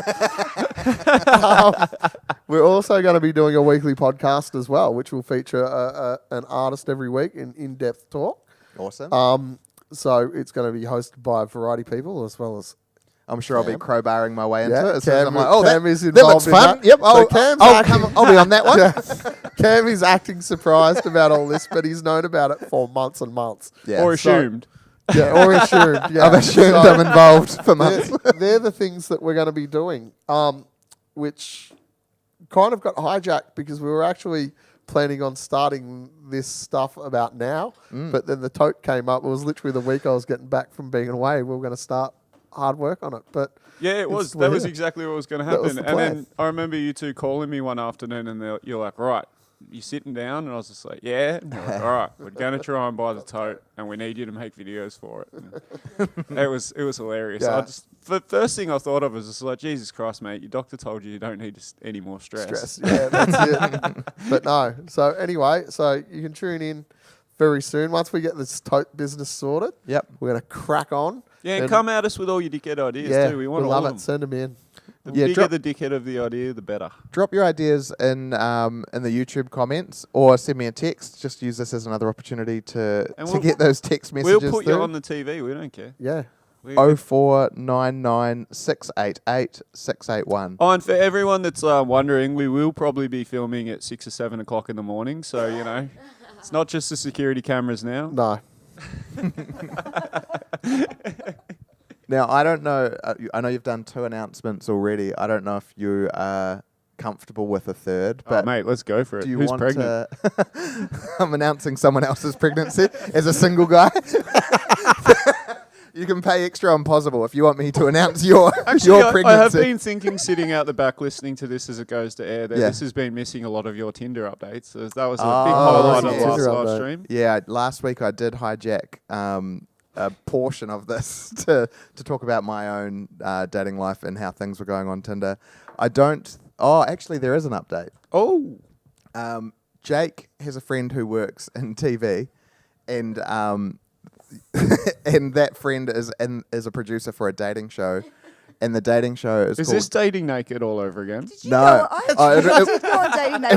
It would be the if second anyone dating wants show to that I've look been up on. Dating Naked and flick through all the videos, I'm sure you'll see It's Cam called singing Undressed. Oh, it's called Undressed? Yeah, much more polished name. It's the gentleman's version. You see Cam butt naked playing a Charging Stallion song with an acoustic I'm guitar to wearing a girl underwear. that's never met him. It's fantastic. It's as good as it gets. Yeah, so I did a dating show. That was one we got undressed with each other. It was called Undressed, and I'm going through the application process of being on another dating show with clothes on. This one is called Love Triangle. Yes. And you don't meet the people. You only message them. Like, you live in this like complex together. Yes. Yes, Yeah. Cam. Yeah. And then you eventually choose whichever one you feel like you have the most chemistry with to come live in this complex with you. And then after 3 weeks, they send the other one in to see if you changed your mind or whatever. So Holy shit. Are you sure you're not joining a cult? well, they told me it's going to be on TV. What are those people that they call? They send out the what's the name of that cult? The love cult, and they send out the girls to. Oh, was that fish? Children of God? Yeah, I'm no, pretty sure- maybe Yeah, what no, might it have was been Children Children of of God. Maybe you become Yeah, and Children they of God. had all the like the harem of women that would all go out and sleep Yeah. with men to lure them in. Yeah, it's Lure Children them of God. in, yeah. I know my cults. I'm a big cult guy. It might be. It might be a cult. There you go. Well, the guy's doing Another a really good announcement. job of pretending it's a TV show, so I'm gonna roll with it. Run with it, yeah. But no, the real announcement. I was just gonna see if you were comfortable announcing tomorrow's lineup. Oh, yeah. Oh yeah, tomorrow's lineup. Leanne's got We're doing tomorrow's this again lineup. tomorrow, everyone. We're not very creative, so it's going to be called the Pledging 2 as well. We're just tying them together. We can't do the third one. It's part 2. Pledging 2, part 2. We're doing it by weeks, and I can't be asked making another title screen. So it's the Pledging 2-2. 2 pledge 2 inning. 2 pledge, 2 furious. Oh, Yeah. I've got the Tokyo Pledge. I've got the line up here I can't somewhere. find it. Hold on. If I can find it through the 130,000 emails. It's here. a pretty banging lineup. We've Um, got a lot of pretty special friends and Got a friends of lineup. friends Look that at have the chipped in and Okay, here is the decided to come worksheet. in. Here is the worksheet. No, that is not the worksheet. Welcome to the thrilling adventure of everyone checking their emails on Okay, the live we stream. we have the amazing Henny J from Clowns. We have Freya Josephine Holick. Yo. We have Dental Plan. Woo. We have Copperfield. Come on. Yeah. Great, isn't it? And we have the amazing Henry Wagons in. What a legend. Yes, and And we may actually be having. There might be a couple more. well, there as may be well. a couple more as well. I think. Yeah, there's some stuff in the works. Yes, A couple of really late in the day emails. It's Yeah. great. That That's are how we some roll around big here. Surprises. 20 hours non-stop. No, Live streaming. no, not No? this time. No, we're just going. Mate, going did you see my face just change? I don't want to do that. And I'm just going to shout out. I'm surprised you didn't attack me over the bar. Well, you're lucky I stood behind the bar, actually. I'm going to shout out Copperfield, who's playing tomorrow, and they're an amazing drag queen, and their name says it all, Copperfield. Yow. just one of the best drag queens in Melbourne, so you're in for a treat with that one. gonna be Definitely awesome. tune in for that. Maybe that's who we can get to do the cross from the Dunnies. I think that's like. Oh, that's amazing. Hell yeah. Yeah, yeah. I've seen them do rose tattooed drag queen performances. Blonde bombshell. Fuck, that Yeah. sounds so sick. Bombshell. I love Blonde Bombshell. No, but it's going to be really, really good. And Oh, Oh see ya. shit, we should get There ya. Poodle down here for the cross from the Dunnies. Poodle- Bill's Poodle. just come in over my shoulder. Poodle, if you're available, I know you're watching, mate. Get you down here Go for a on, couple Poodle. of hours. Come down. I was thinking you could get all the people that usually hang out in the Dunnies on a fun night out, if you know what I mean, to Yes. be crossed from the Dunnies. You They mean can be a in few there. people like hanging around going, "What's that Wouldn't smell it be like?" amazing if we? Wouldn't it be amazing if we got one of the last chance babies down here? Put him in, babies. Last We've got a couple of last chance They were babies. As in conceived. They literal? were conceived. Oh, As in actually. they were conceived in the toilets here. So if you're one of I those, thought I was joking. No, we've got actual. Yeah, we've got a couple. Why So would you we've think got- that, Cam? Yeah, it's true. Of course it's serious. Yeah. So if you want to bring the kids down, we'll Yeah. we'll put them up. I was TV. thinking just before of a different, it's a bit of a tangent, but another reason why we should save the tote is because I remember like 3 years ago, I was here, it was around Christmas time, and you're like, oh, Amy, I want to show you something. And you took me down underneath underneath in the the last cellar? chance, and there's a cellar, and he's like, I'm going to make this into a bar. And it's amazing, but Mate, it's about it the size of this stinks down couch, there. and it stinks. It is. It It smells. stinks. So Well, if the tote's not saved, that's your next best yeah, bet. that's it. And the worst thing is, we're building. We're still doing it. There's a big. It's got a 3-foot doorway. Everyone. Yeah, I know, but not on that part. It's in the other part. It's in the. but That could there's be an the old- daycare for all the Yeah, kids this could be the conceived in. daycare. That's where we could put it. There was the old morgue where they used to keep bodies. Oh yeah, it was a morgue. Yeah, he Yeah. was telling me on Saturday night. Yeah, so yeah, that's happening as well. We were doing a little, not the morgue, but I mean, we're going to put a little bar down there for special. Well, It's like sharp guess. to breathe. That's I just kind of. Yeah. But it's. I mean, I understand that. maybe pretty it's part clean, of the though. thrill. It's like an extreme sport bar. Yeah. yeah, It's probably carbon we're dioxide. That's fixing why. it though. We're Getting fixing there. it Shane's slowly. set on I haven't it. had time. I've been like, I not had so to empty out a convinced. big kerosene tank that had 1,000 liters of inert kerosene in it. It's gone. It's gone. Where was it? It was in a big tank because it used to. That's what used to heat the building way back when. Is that what made this place have that smell? No. Okay, that's just that's urine. No, that's that's just everyone that's in here after 4 o'clock in the morning. that's true. That's a big stank. But yeah, there you go. Now you all know about that too. Someone said through a text saying Last Chance has the cleanest toilets in the known universe. That's That's true. a lie.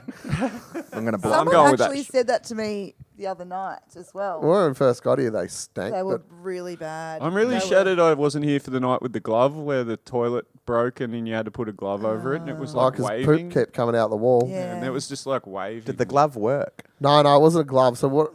Oh, no. No, Gemma told me it was a Sorry. glove. No, it wasn't a glove. I was probably a glove.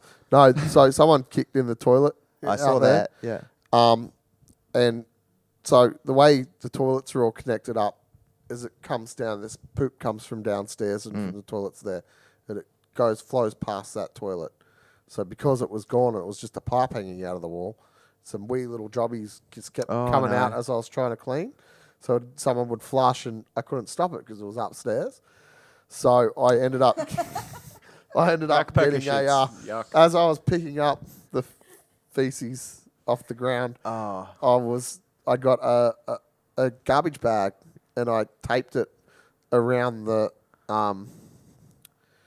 pipe. Yeah. So then, So it was just all filling the all bag. shit was coming out, and then every half an hour I'd have to go in and squeeze the poop back into the pipe so it would go down And guide it through. and guide it back. Are you talking about your twisted bowels or? This is totally my doing, by the way, Cam, because I've been sitting back there all night going, like the last live stream we talked about parasites, we talked about people shitting themselves. I just think it needed more toilet talk. We needed so to bring it down. Yeah. After the announcement, I just made it my business to talk Yeah, about and here toilets, we are. basically. Here we are, mate. Thank you. Back Ladies back and to gentlemen. massaging shit back into a wall. Back to the stuff that matters. Man. Shits. But yeah, there we go. So On that note, I'm going to give this mic back to Amy because I think you've seen enough of my gob. Thanks, thank everyone. you. Thanks TV everyone. show. Thanks, Gaz. He's Get been love. fantastic. Legend. Thanks, Gaz. Thanks, You're doing Gaz. a great job. He does do a great job. Gaz Yeah. puts up with Shane and Especially me. And he always You looks. called yourself third person. He always looks so good while doing it. Generally, He yeah. should Yeah. look way more tired than what he looks, I reckon. Yeah, I he know. should, It's he should unfair, look isn't it? shattered. That's really unfair. Look, Paul Gaz had to film me a few weeks ago, and it should have been a 30-second affair, shouldn't it? But he's so patient and so kind, Yeah. and we were there for a long time. But he's just lovely. Yeah. So good at his job. Great to work with. Leanne, there's a couple of texts that have come through. One of them's directed at you. Just says, Leanne, you look hot. Thank you. Don't know who that's All from. Is that Shane, me? thanks for sending that through, Shane. I'll take credit for it. The second one is a question.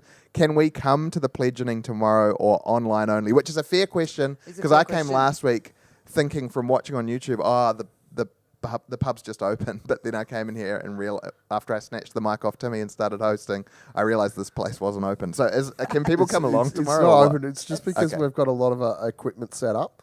Okay. It's really tricky. It's really tricky. So you can't see it, but there is a lot of cords and shit running everywhere, and we don't want anyone tripping over and ruining the cameras, because in a couple of months we're going to need those cameras.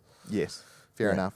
So thank you for saying Leanne looks hot, but Thank you very unfortunately the pub is not open tomorrow night. Sorry.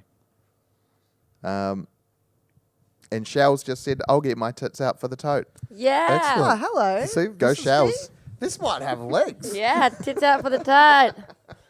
All genders, bring them out. Yeah, I'm in. Yeah, titties. Yeah, toties. I You can do tater tots for the tote. Ooh, Tater tots. Potatoes out. Yeah. There Tater is a tots potato out for the shortage, tote. though. Yeah, we only just got Very chips back. serious Yeah. potato shortage. Yeah. Ah, No chippies. really? Well, we just got them back Yeah, last just got week, them back actually. last week. Yeah. For How long real, was it's the been chippy tough. shortage out for? Since December. Whoa. We've been on Yeah, sweet we've potato been on chips. sweet potato chips. I thought we could even those get them. salt and vinegar crisps had gone up. What? They In have. price? Yeah. Big time. I thought I you used noticed- to get a bag for $3. No. And now they're like $5.50. I saw Oh. some the other day for fuck? $6.30. And I was like, $6.30 for Yeah. chippies? Yeah. Because of the shortage. Mm. Well, they'll blame the shortage. We'll I blame think the that's shortage. right. Oh, do you know what? Actually, there's one big tote related news. Everyone keeps asking me the first thing we'll do if we get the tote. Right. Then no one believes me in this. We're going to drop the beer price, Yeah. which is that counterintuitive, but it's what we're doing. How? Leanne's eyes. I was like, oh, interesting. For a few things, we kind of try and keep the price fair here at Last Chance as much as possible because it's fair.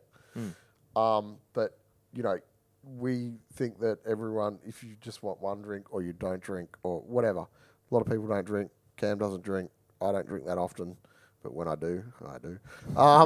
But, it's just one of those things that to bring it into line with the Last Chance. So Yeah.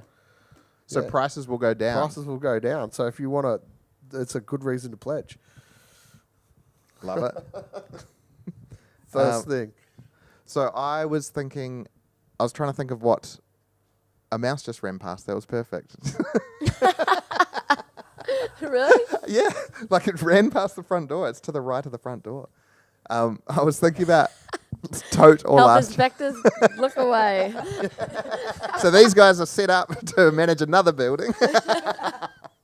I was thinking about Tote or Last Chance related questions, and I was thinking we've kind of talked a lot about why these places are special, the memories that we've had at them, and I was wondering, has anyone here ever been kicked out of the Tote, or know somebody that has, and why? What did you do?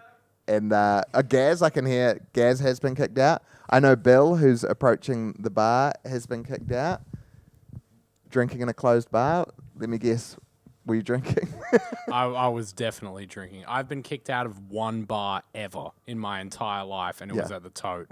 I forget who was headlining, but I was just really pissed at around like 10:30 at night, and I was there with my brother Jack, and I left the band room, and I went to the bathroom, and I went and got another drink, and he got another drink, and if anyone knows the Tote, I'm walking past the front bar, and I'm heading towards the stage, and he's walking past the front bar the other way, and as he walks past, he shoulder bumps me really hard, like knocks me to the side. And so I turn around and be like, what are you fucking doing? And he's like, I'm minding my own fucking business. What are you doing? And so we start having like our usual sibling domestic, basically in front of each other, just talk to each other. It's like, if you fucking talk to me like that, you're going to find out what's happened. He's like, oh, show me what happens. That type of like talk to each other. And in my head, we're just talking like this volume. But I'm realize very quickly I'm yelling at him. He's yelling at me, and everybody, like the Tote front bar is like the busiest place in the world. Everybody's stopped. People have stopped serving drinks, and they're staring at like me and Jack, looking at each other, being like, "This is these two fucking giant dudes are gonna throw down at the Tote front bar." And as I realize that's what's happening, one of the security guards from the entrance to the building walks up, and as I'm about to say anything, Jack turns to him and goes, "He was just leaving." And I'm a civil guy. I'm not going to be the person who causes a scene anymore. That's all. I guess I'm just leaving. And I kicked myself out of the Tote front bar. Technically, I would say Jack kicked me out of the Tote front bar. So Thanks, Jack. I'd like Jack to jump Golding, into ladies that and and say as well. So, Bill Golding, his brother Jack Golding, they were the ones who inspired Some Mutts Can't Be Muzzled, because I think both of you were just fighting with me. And then I think Jack said something like, "Muzzle yourself, you mutt." And then I was like, you know what?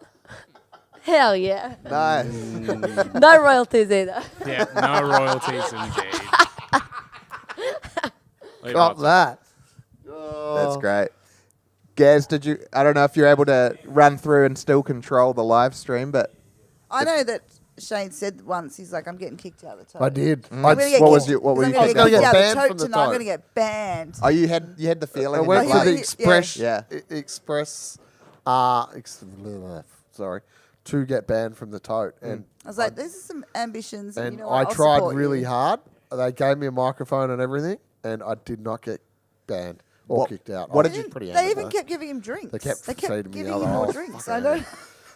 What were you trying to do? Like, what were the things you did to try to get kicked out? Oh, well, at the end of the gig, we started playing My Pal continuously. No, And this is a different night, Shane. You don't that remember the story. first Oh, night. shit, there you go. No, I'm talking about a different night. well, there you What go. did he, So what did he do anyway, on the first night? He was just it's just like, I'm going to get kicked out tonight. I'm going to get banned. Yeah. And the There you same go. thing, they just kept giving him Commit, drinks. party or They don't. enjoyed him. Yeah, They party or liked don't. him. Yeah. Gaz, welcome back. Yeah, so You've been kicked out of the Tote? You've dragged me in here to say that, but if anyone knows anything about me on the piss, great bloke, cunt on the piss, fucking, I can't remember. Don't ask me why I got kicked out. You just but know it's that it happened. happened. But you were kicked out? Oh no, there was a good one. Oh, hang on, this was either the Tote or the Workers Club, so don't hold me to this story. But my band RMO, Rick Moranis Overdrive, great band, We'd great band we'd name. been flirting with having Hannah's in the band, and we got him down to like he's kind of being a bit like a Bez, and he was wearing roller skates and high vis, and we had this song about it was something to do with meat. I can't even remember the name of your own song, but Hennis took it upon himself to get a tray of sausages and start throwing them at the crowd, and but I think I feel like this might not have been the Tote. I feel like I remember this. No, I do remember this. I think you were there. That was the Tote. Yeah, it was the Tote. Yeah, I'm sure it was the Tote. And It they was all Tote. ended up. They had those mushroom heaters, and everyone was taking the sausages outside, and That's jamming right. them in the mushroom heaters, and the whole place smelled like burning pork. I'm trying to remember who you was playing with. We were there. Oh, really? Can't remember it. Yeah. Yeah, this is before we knew each other. Because Yeah. I remember when Leanne saw my Tucker bag tattoo that day, she was just like, "Oh my god, it's you!" I remember can't talking believe to that you. was so odd. Like, you're the... I yeah, remember I'm the meeting guy. you. You're the guy with the Tucker I bag can't remember tattoo. who played. Yeah, yeah. But yeah, that might have been one of them. But again, like, yeah, if I'm getting kicked out of somewhere, it's seen missing for me. So, you know, it's like it was me here on Saturday night. I can't remember going home. Got kicked out. Did I? Bounce. Jesus. I bet I was out the front 100%. being a real prick too, going, "Oh no, Frog the walked. owners, you can't kick me out." I think I've been out the front of here saying that once or twice before. Leanne's standing over my shoulder, going, he has to go home. He's just being really nice about it though. That's impressive, man. So stuffing sausages into heaters. Look, mate, I've pulled a story out of nowhere because, honestly, Can't like I remember. said, I can't remember. Yeah, A lot of times I'll I've been steal it. kicked out anywhere. So, like, hey, just on the actually to my personal Instagram as well, just to give you an idea of where this TV show's going. Sammy McPherson, the legend behind our artwork, because he wants to make us a cartoon already. Oh, and yeah. he's also pitched him and Costy doing a CKY skit. So Jesus. bring that on. If you guys saw Costy's interview about the Melbourne tattoo scene on the last live stream, I still think it's one of the funniest things I've ever Yeah, seen it was in my life. hilarious. It was great. So bring that on. Anyway, managed- that's enough of me embarrassing myself. Thanks for... I've just revealed myself as a rotten pisshead, so there you go. Thanks for returning. Kick him out, Leanne. That's it. You're on the waters from now on. We've had another message from Val. Every time I've been to The Last Chance, ever since the first time when I was 19, Shane and Leanne were always the most welcoming, lovely people, and always felt wanted there even when I didn't know anyone. They'd be the perfect people to own the Tote, and I hope and know they'll bring that experience to many more people to come. And then the love heart with the gold stars That's on so it. nice. From So Val. true. Thanks, Val. So nice. Thank you very But much. I think that's the most important thing, isn't it? That everyone can go somewhere and feel super comfortable and welcome. It's the worst thing when you walk in somewhere and the staff there or the people around you make you feel, I don't know, uncool. Yeah. It is a terrible feeling. Yeah. No one wants that. You want to, wherever you go, you want to be able to walk in, not know anybody, and just feel super welcome. That's the way it should be. Well, you guys are so unjudgmental, and that's why it's the best. Oh, that's because I'm in no position to judge. But it's true. No, it's very true. Like you can't judge people on who they are, what they are. You know, like especially, you know, you meet the most amazing people without knowing who and what they are. If you judge someone on the way they look or what they listen to or, you know, who they hang out with, then you're a piece of shit. You know, like you've got to be welcoming to everyone because everyone is of value in it. In reality, everyone's a really good person. You can be your best friend. You know, we've all got common experiences. So, you know, that's what the Last Chance is, and that's what the Tote has been for years and years as well. So that community should always be welcoming of, you know, especially those slightly odd characters that we all are. We all have somewhere to gather. That's all we're all Yeah. like here, aren't we? I haven't drunk for 5 years. I used to love it before that. But I can honestly say there's not many pubs, as somebody that doesn't drink, that I'm excited to get out of the house and spend time at. As a non-drinker, it's kind of like a lot of pubs, you go in there and you're like, oh, the only way that this would be bearable is if I had a few pints right now. I don't have that feeling when I come here because I know that the quality or the fun conversations that I'm going to have, how you guys run the place, and the atmosphere in Last Chance and what will hopefully be in the Tote as well is not just purely about, hey, you've got to be hammered to have a good time here. There's something actually better or something more long-lasting under it than just that. Yeah. And I've been on both sides, so I've been in every pub in Melbourne and have no memories of it, but I've only really come back to a few that I still feel comfortable at not drinking. So it's, yeah, you guys do a great job. Thank you. Thank you. Yeah. I don't do much. Playing it down. Really. I don't. But you got some good sugary drinks you make up. I do. I remember I was like DJing here once, and you made a drink, and I think you put like half the cup was just lollies, and then it was like a little bit of like Red Bull, a little bit of That's Coke, and right. like 5 shots of vodka. I was like, hell yeah. We can make some pretty out there drinks. We made one for the unknowns the other night, and it was What did it end up being called? Sugarcane champagne. sugarcane champagne. Amazing. Yeah. You know, I think if you're a fan of Bundy rum, it's right up your alley. Yeah. If you're not, Worst ever. like I'm not. Sam McPherson sitting at home going, yeah, I like Bundy. Yeah.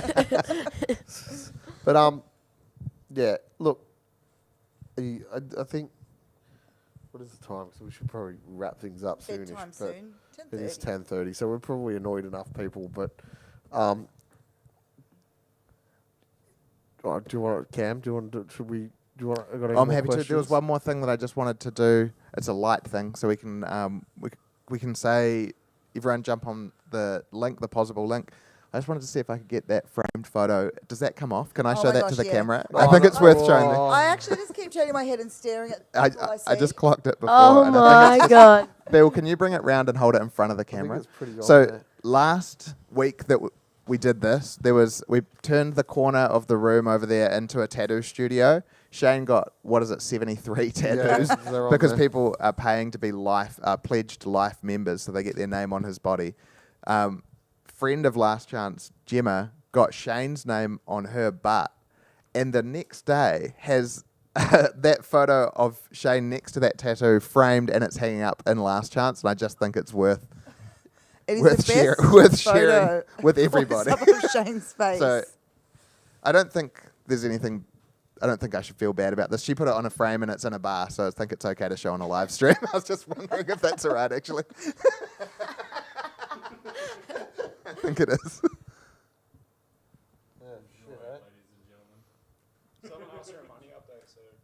Oh, okay. So if you're asking for a money update, I just got shown we're at Yes. $831,000. Whoa. Which means That's wild. That's wild because literally.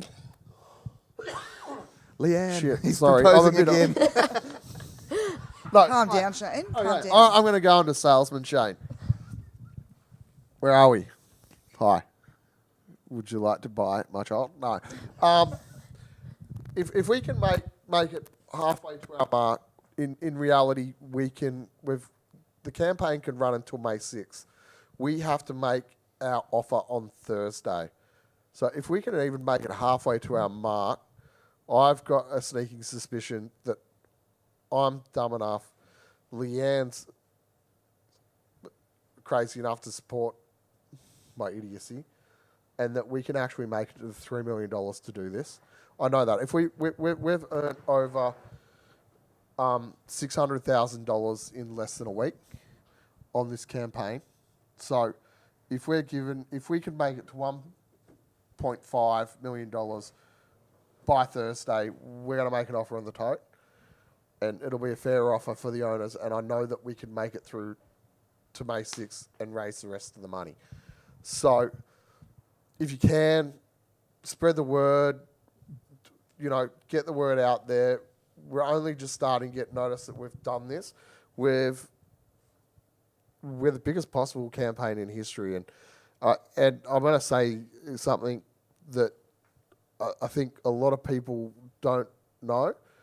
Leanne and I are going into a lot of debt to do this. It's more debt than in reality anyone should do, but we've managed to work out that we can service that debt and get it done. It's the rest of our lives that we're putting into this. And if you've ever worked in a live music venue, there is not much profit. We didn't earn a wage for 5 years, the first 4 years that we owned the last live a very chance. simple life, and we're happy living that life. We're happy paying our rent. Yeah. In our little apartment. We're happy with that life. We don't want any more, you know. Yeah. We're not people that want more than just being able to do what we do every day, which is come into a live music venue and be facilitators of other people's creativity. So, we're happy to take on that debt and make the Tote be there forever. It's been a pretty stressful thing, and we've got a lot of backlash and from people and some pretty nasty comments, saying that we're out there to been a little bit nasty, some of them, to haven't they? make a lot of money and stuff like that. Yeah, I'm like, it's what the money? exact opposite. There's no money. Yeah, it's the exact opposite. Yeah. We're not doing that. We're actually going into debt and a lot of Probably debt for to the do this. rest of our lives. The rest of our lives. So, yeah. And the fact that we are leaving it to the community is what we want to do, because this is our passion, and we want to make sure that that's there for the community forever and ever. And we want this to be a blueprint for how other venues can move forward for the rest of time. So, listen, if we can make it to that 1.5 million, we can get the Tote, and we can keep it the Tote. And in the future, when your kids will have somewhere to play and to be themselves, and to support what's great, and and if you're Dan Andrews or fucking Anthony Albanese, look at what we're doing. This is an easy way for you guys to make sure that music in Australia will always go on and be as strong as what it is, because you guys haven't built that. It's been the music community over decades and decades and decades have built this, and we're not going to let developers take it away from us. We're going to make sure that if you don't protect it, then we will. So it's not the walls, it's what happens within the walls. So if you can get behind and support us, spread the word, do all that stuff, because it is working, and people are taking notice of what we're doing. You know, we're going to end up with the best music scene in the world, which we already have, but we're going to be able to keep it, make it stronger. So please support. Absolutely. And forward the links on to your rich friends. That's it. As we said earlier, we don't really know how to cross paths with politicians, but if you know how to, then forward it on to their emails. And we're going to give the last word tonight to Amy. Wrap us up, Amy. Well, if people are talking crap on you, I want to point out that when I got here, Leanne had made platters of food for everybody. Even though it's a fundraiser, she still brings snacks. And I also want to point out that, you know, back when we first started and we weren't making any money, they would hire me as a DJ, even though I couldn't put two songs together like a sandwich. And they would pay me to do it, and that paid my rent, and they would feed me drinks when I couldn't really afford the drink. And they're just generous people, even though, like they're saying, they live a simple life, and they feed people and they accommodate people, and it would just be a great thing. So get the money up, as in the wise words of Poshy Shot. Yay. Thanks for having me. Joining us, Amy. It's been a pleasure. And thank you for watching. Really love everything that you're putting in the comments and sending through on text. And all of the donations mean the world to all of us and to Shane and Leanne. Yep. I want to thank Leanne. I want to thank Amy. I want to thank Cam. I want to thank Eunice. I want to thank Bill. I want to thank Griffin, who's been over here doing the sound for us. I want to thank Gaz, who's out there flicking the buttons to make everything look good. I want to thank all the community. I know without all of you that none of this would be possible, and I hopefully come next week I have some good news for everyone, and hopefully that we can kind of reach our target and protect this. Leanne, you got anything to add? I just want to, like you said, I want to thank the community, mate, basically, but also if it wasn't for you, Shane, none of this would be going ahead, because you're the ones with all the crazy ideas. Sometimes they're ridiculous. Sometimes they're very ridiculous. But all the countless hours you put in is amazing, and I appreciate it. I think there's a lesson for you guys to never go on holiday again. That's it. We've actually, do you know what? We've banned them. No, I haven't. Shane has. but Shane said to me when we were away, he goes, that's it. We're never going on a holiday did. ever again. It's a good rule. I had the Very good greatest, rule. worst time of all time. It was really good. Yeah. Yeah, but no. But in all seriousness, We're never going on holiday. we're never going on holiday again. We're staying at home. But no, thank you everyone for tuning in. Thank you for putting up with my shit and reading all my crazy messages. I'm sorry for annoying you all with the repetitive post every day. It's even getting on me when I have to read the same thing every day. But it seems to be working because I think we've got literally... Can I do the life member thing? Yeah. If we have the money I've got in the bank... Hold on, I'm doing some math. 850... That's one area I cannot help you in. Yeah, right. So if we have 2,000 more life members, which 2,000 more life members by Thursday, we'll have the money. If we have 1,000 more, we'll make an offer. So if you've got, I know it's expensive, it's $1,000, but you get like 4 T-shirts, a record, you get tattooed on me, you get all this stuff. You know, you can make, plus with the 10% off at the Last Chance and at the Tote, you'd only have to have 1 pint a week at the Last Chance and 1 pint a week at the Tote over 5 years to make your money back on that investment. So Very good maths. yeah, sorry, that's pub math just runs straight through me. So, you know, it's not that much, and we know it's a big outlay. None of the money gets taken from your account until May 6th. So if you can afford to do it by then, do it. If you've got rich people, they don't even have to be rich, just smarter people with money than you, Get them Yeah, to buy even one if you for can't afford it. Get someone else to buy Yeah, one. or just But even it's sharing literally, it is amazing. I grew up in a town of 1,600 people. So if anyone from home's watching, go door to door. That's 1,600 more people. Well, actually, I think the town's like 2,400 now. So Sort of. I Looking only good. need 2,000 of yous. 400 can take the night off. Yeah, exactly. Anyway, but yeah, that's all we need. So in reality, it's nothing. It's 2,000 people is nothing. You know, if there's 2,000 people out there that want to save something forever, that's all we need. Do it. Do it. Click on the link in the comments. Thanks so much for hanging out with us. It's been a pleasure.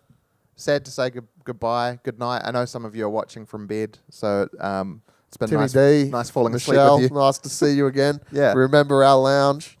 Sorry, remember when we did the live stream here and I lived here for 8 weeks? I don't remember. Oh, in lockdown. I know what you're talking about. I remember. And I lived here and I live streamed for 8 weeks living in the pub. Ah. And I slept on this lounge. And people used to watch me when I was asleep on the lounge in bed. They were in bed. The giggles from the back room.